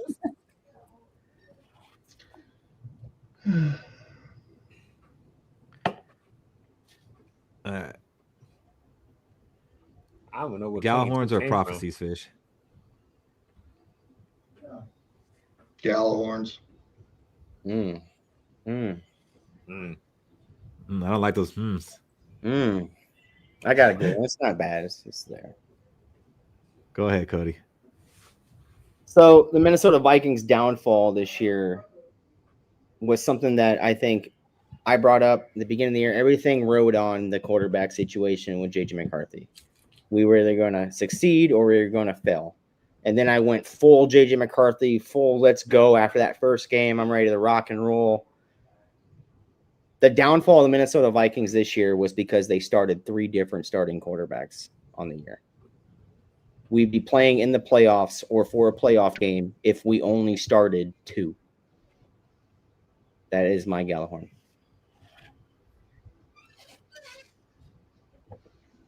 Yeah, I'm buying that only because, you know, if, let's say, JJ McCarthy wasn't hurt as early, he would have had more reps to develop into the quarterback he's currently playing as sooner than later. So we would probably have more, maybe 1 or 2 more wins, and we'd probably be playing for a playoff spot right now versus him getting hurt, coming back, having to continue his not only his rehab, but progression on being a young quarterback. And maybe if Winston didn't get hurt either, we definitely have, you know, maybe Winston McCarthy will be able to win us, maybe I'll say 11 games versus us only winning 9.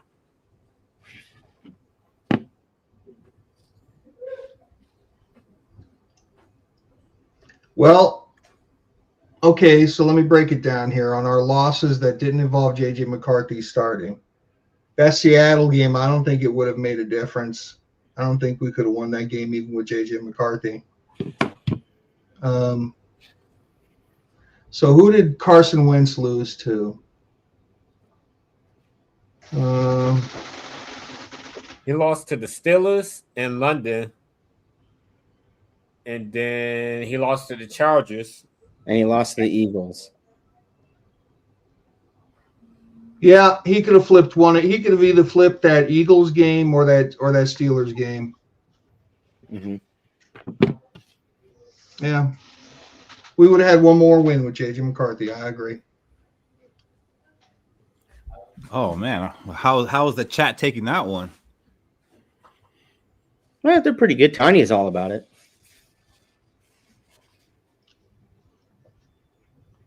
I agree. And we'd be in the playoffs, right? That's the whole premise. This whole premise, we'd be in the playoffs. What do you got, Fish? Brian Flores will not be on our sidelines in 2026.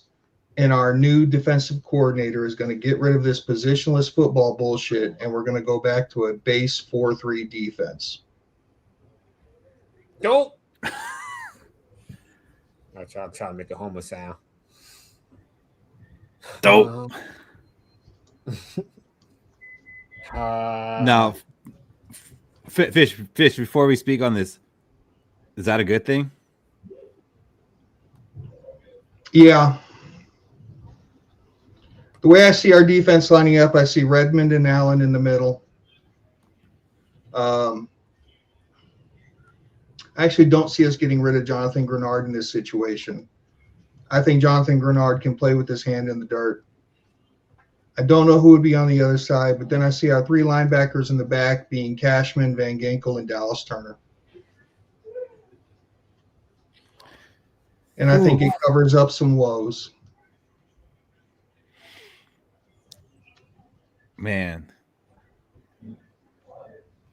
I'm gonna say I don't want this to happen because I want Brian Flores to come back because I think that gives us our best chance at winning and looking like a good, competent defense. But if Brian Flores does go, I don't think I'm against the 4-3 defense coming back. Having a little more structure on that side of the ball. I mean, when you think about our dominant defenses, it's been a dominant defensive line, four men down. 4 men down and bring the blitz from either Turner or Van Ginkel. Not a lot really changes except for people just have to be good at their job. And it's less smoke and mirrors and more we're going to kick your ass. Ronaldo, he says our personnel is designed for a 3-4, but I feel like a lot of that is just based off Metellus. Yeah. I feel like you were ruining Dallas Turner's career. Let me switch back to a 4-3. I think you need to get rid of Grenard and possibly Ginkel or even Turner if you go back to the 4-3. Because you got to put Turner into the 3-point stance and you got to put Grenard in the 3-point stance. Grenard can play in a 3-point stance. Yeah. Yeah, Grenard. I know Grenard. He used to play in the 4-3 edge, but I feel like Dallas Turner is more so that rush linebacker where we have him perfectly fitting, and it's probably gonna take him some time to build into that 4-3 defensive end, unless you want him. No. I didn't. Well, in my mind, I don't have him as a 4-3 defensive end, Shaq. You have to race. I got him as a weak side linebacker on the side of Cashman. When you go from 3-4 to 4-3, you got to erase your linebackers and start over, especially this team, in my opinion. Yeah, so Turner's going to have to be able to cover more. He's shown his ability to do that. Yeah, Michael Fitch has him as a safety. Yeah. And we put him as and then now he's an Anthony Barr all over again. Utilized the wrong way. So Fish is throwing out B-Flow, and he thinks it's for the better of this team.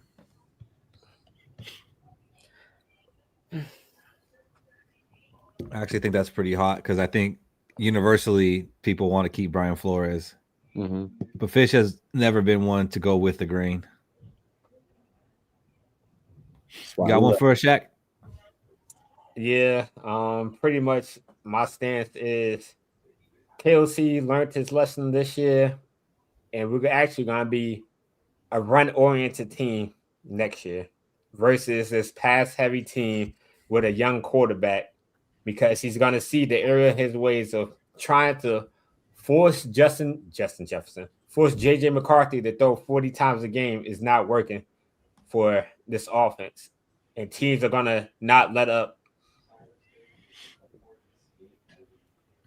This is feeling like flashbacks of the offseason where we thought we were going to be a running team because we went and got Jordan Mason and we brought Aaron Jones back and we had the young quarterback.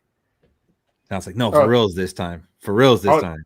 The difference was we looked like a good team passing last year. This year, our pass has been inconsistent. So he's going to have to change his scheme. Yeah, so I'm not saying you're wrong. I'm just saying it just kind of feels like we were set up to have to run the ball. So, of course, we're going to. And now I feel like we have to run the ball next year. So, of course, we're going to. But are we? The thing is, Jay McCarthy's only thrown for over 40 times once. He's half of that. It's only been 20. His next one is 32. So is it the scheme or is it the execution? I don't know, because even on the times where we didn't run the ball much, when we did run the ball, we ran the ball well. We just didn't have any offensive plays in general. Like, how many offensive plays did we have at the game we went to? Like 30 something, less than 40 total offensive plays or some bullshit like that. Yeah, if you don't convert those third downs, you don't get more opportunities. Third down needs to change. So you'd say we're probably going to run the ball 55% of the time? I want 65%. I can get on with that. Until they can prove that J.J. McCarthy can complete 80% of his passes, and if they know we're throwing the ball, he's still completing the pass. That's the only way I go back to this pass-heavy shit we've been doing. The thing is, though, Shaq, is even if we only ran the ball 40%, it would look like we're running the ball 60% because that's how little we ran the ball, in the first 2/3 of the season. I mean, what did we have? 13 rushing attempts, and so even if we just jumped up to 40% in general right off the rip, we'd be like, hell yeah, we're a run team. Like, there should be no reason we run the ball 13 times a game. Split between two running backs. It's not like we gave one running back 13 carries. Yeah, I'm gonna say after the first 3 games, we are running the ball under 50%. yeah. I think it all goes back to third down conversion. We're like 30% right now. Yeah, maybe maybe we just hand the ball off on 3rd and 1 more. We might just convert more on 3rd down. No need for a trick play. We don't need to do a wide receiver jet sweep pass to the running back. I don't know. The last time we did that, we kind of scored a touchdown. So, 1 for 32 is not bad, right? That's like what? 13%. It's not even that, bro. Yeah, but on that 4th down play where we throw a 20-yard pass to Jalen Naylor and it's a success, I didn't see anybody complaining. No. We can do it. Don't get me wrong, but we don't have to do it more often than not. I'd rather it be a surprise than we about to do a surprise play, a trick play. There was a point during the season where it was kind of ridiculous, and it seemed like KOC was kind of trying to, be a kicking baby. No, this is gonna work, and I don't care. And it was like he was hearing the noise, and he's like, "No, I can make this work." Well, because he made a comment about it. He's like, "We don't want to run the ball just to run the ball, just for the sake of some stats." Yeah, just for the sake of some stats or whatever. We seen it in the Falcons game when they was about to do a trick play, and then it turned into a fumble. Well, hey, I'm gonna tell you right now. I think what happened is when he overthrew that Jalen Naylor streak in that Falcons game. We all watched it. He thought he could recreate that with McCarthy actually landing that pass more often than not. And again, I'll say I had no problem with him doing that pass. I have a problem with him punting it after that. Yeah, punting it after was. Ooh, we watched that. Yes, we did. So Jack thinks we're gonna run the ball. All right, we'll see. We'll see. It's maybe if we go get Jeremiah Love, right? Hey, don't tempt me with a good time. or Emmett Johnson from Nebraska. Somebody. Hey, just saying. It's going to be a nice off season for us. Kenneth Walker from Seattle. All right. So for mine, our defense has looked pretty dominant these past 5 games. And if we were going to the playoffs, I don't think any team will want to see this defense. The defense is looking good. Let's say we get Brian Flores back. This defense should be ready to replicate what they've been doing. That being said, I think in the first 3 rounds of this draft, the Vikings need to go defense. Mm-hmm. I think our offense is underachieved. The quarterback play wasn't good in the first half of the season, but it's been coming around. There are some good free agent running backs that are going to be available if we do want to replace Aaron Jones. The old line is actually playing really good. So I don't think there's anybody that we really need to replace on offense. We need a center, but we don't need to do that in the first 3 rounds. On defense, again, we've been playing really good, but a lot of these guys are older players, and our secondary is an absolute liability. If we're not getting the pressure home, then we're going to get torched in the secondary. We need a cornerback. We need 2 safeties. And I think the first 3 picks that we make have to be defense. 100%. I'm buying that all the way because I feel like our defense is just up there with Seattle, and watching Sam Darnold lead the league in giveaways, and then somehow we're actually winning at the end of the game. It's if you look at J.J. McCarthy, it's the same route. Our defense has kept us in the game, and then J.J. McCarthy takes it over, and we're in the lead, right? And then we're 54 seconds away on a kickoff, and then they kick the field goal and win it for them. So definitely go after the defense, load up on that defense. The offense is there. All right. It's been playing subpar, but the offense is there. The personnel is there. It's just going to take time for that quarterback to develop. It took Sam Darnold time to develop. It's going to take J.J. McCarthy time to develop. Go after those draft picks on defense. So first round cornerback, second round safety, third round pretty good gunner on special teams. Gotcha. No. I'm not gonna be mad if we get 2 safeties in the first 3 rounds. Me neither. Not if it's Downs or Ramsey. I'm all for it. I'm just saying that there's probably 4 to 5 safeties that I could think of offhand that would be worth top 3 rounds. Perfect scenario would be a cornerback, a safety, and a linebacker. They all could be day 1 starters. Mm-hmm. That'd be my perfect scenario. But I don't even want to think about it. Like I know that there's some intrigue by some of these running backs coming out, and even some of these wide receivers. I'm not even thinking about them, man. These first 3 rounds, I want to stack on that defense. Like Cody was saying, he got what I was putting down. We have the personnel for the offense. We just didn't execute, and we just got to get better at that. But we have the players. Mm-hmm. How do you keep B Flow around? Hey, bud, I'll give you the first 2 rounds. First 3. Hey, that couldn't hurt, right? And then B Flow is going to be like, look, Quasey, I appreciate you, but I'm calling the draft picks. Yeah, first 2. Go for it. It's all yours, bud. You showed out. So yeah, I'm buying it. I'll say the only way we go offense is if there's a generational player, and we that falls to us. That's on the offensive side of the ball. Other than that, build this defense up. Even if our offense struggle, at least we know we'll have an elite defense that could keep the scores low for us, so we could get 14 points and still win the game. Mm-hmm. I'm glad you guys are on board. That means a lot to me, fellas. Can we get the Zoom in? Click that. I think that's how you do it. I can't do it on purpose. Now I'm throwing up to you. Hey, The first time you did like this. I don't know, man. I can't do it. It's supposed to be like I'm gonna have to practice this thing a little more. I got this camera for Christmas and I just took it out of the box like 3 hours before the show. So definitely gotta work with it a little bit. And with that, let's go ahead and get into these purple prophecies, our predictions. Who's ready? I'm gonna take yours, but you go, Keith, so I don't take yours. I want you to take mine. No, I'm so not. I get mad so I get mad. Justin Jefferson's hitting 1,000 yards in this game. Right? He's going to go over the 53. I think he doubles it. My purple prophecy is Justin Jefferson will double the 53 yards he needs. He'll be on track with 1,000. Still keeping on track with the Jerry Rice record. Okay. Mine is not that, but it's similar. And it has to do with doubling.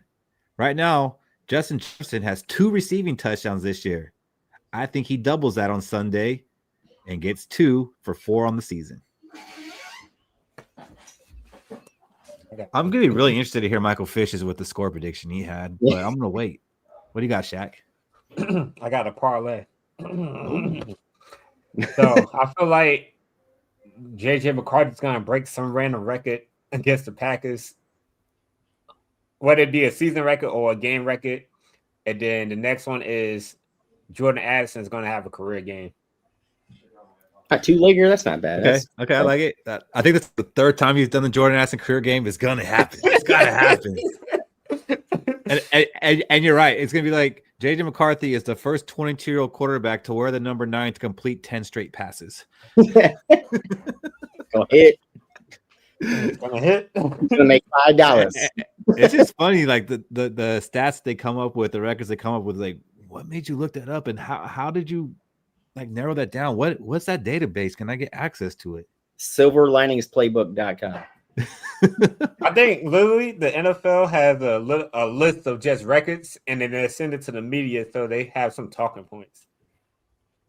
Maybe, but I mean, they just have some crazy stuff. Like, what made you even look that up? All right, Michael Fish. I hope I didn't put too much pressure on you with this one. Say no more.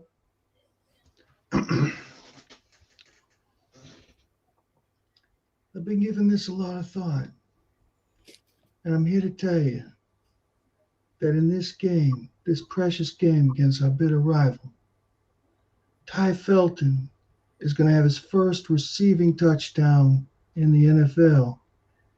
And Ty Felton is going to return a kick or a punt off for a touchdown in the same game.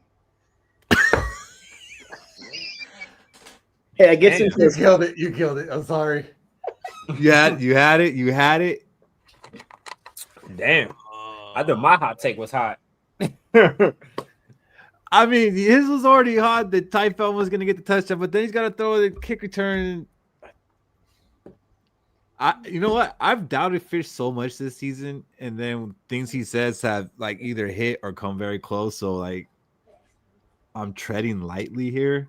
But Michael Fish, you're crazy.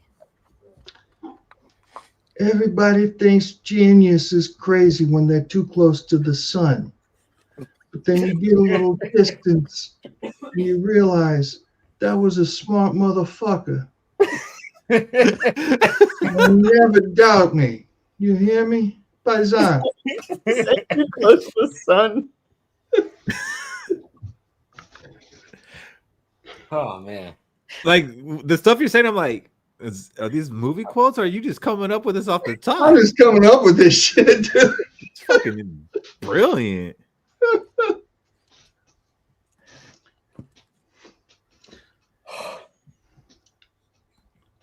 Oh man! All right. I'm sorry to say, I'm on a new laptop too, so I don't even know where the time's at the bottom. Oh man, it's early, fellas. It is really early. It's not even 9 o'clock yet. What should we do next? We managed to catch that 2.5 hour short show. Yep. Later. I'm trying to think. No.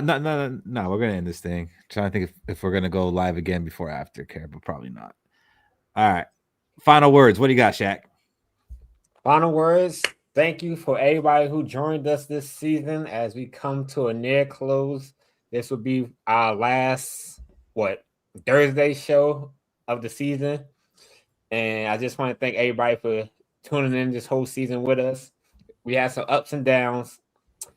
We all wanted to expect a better season, but win, lose, or draw, we're still Minnesota Vikings fans. And we want to, there we go. We're still Minnesota Vikings fans. And we want to, just enjoy a good team, good play.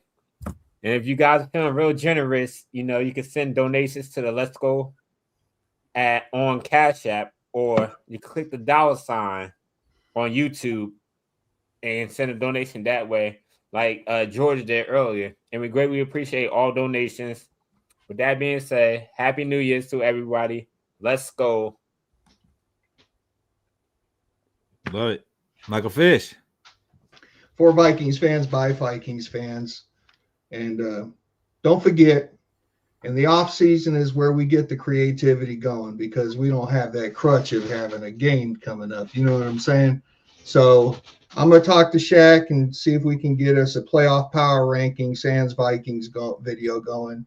I'm going to talk with Unc and Robbie about getting some prospects. Talk to Cody and Shaq about that too. Maybe we might just do a whole bunch of them talking about prospects.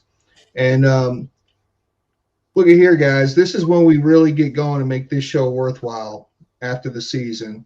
So let's all just, after this weekend, let's all just come together and hope that the Bears and the Packers both get blown out by 30 points in week 1 of the playoffs, and then keep going. That's all I'm saying. Let's go. Let's go. We got Cody. Again, hey, like every week. All right, Thursday's right here. Tomorrow's Friday. You got a whole weekend in front of you. All right, be good or be good at it. Be safe. All right, Happy New Year's to everybody that's out there. Happy New Year's to everyone that's watching. There's better years in front of us. I promise you that. Right, and it's just developing. It's progressing. I promise you those developing and progressing years are going to be making us an elite team here soon in the future. Happy New Year's, and let's go. Let's go, buddy. All right, that's our show. Happy New Year's, everyone. A special Happy New Year to George with that $20 donation. We appreciate that, my man. Go Kings, go as well, my guy. We will be back on Sunday after the game. Stay tuned, man, because we might end up going to aftercare like at halftime of that game, just depending on how things are going. So just stay tuned. We will be live on Sunday, putting a wrap on the season, and then we'll be back at it next Thursday doing this like we will be doing every Thursday of the off season. And we do have a special guest next week, so stay tuned for that. See you guys on Sunday. Let's Skol. Let's go. Let's go. Let's go! For Viking fans,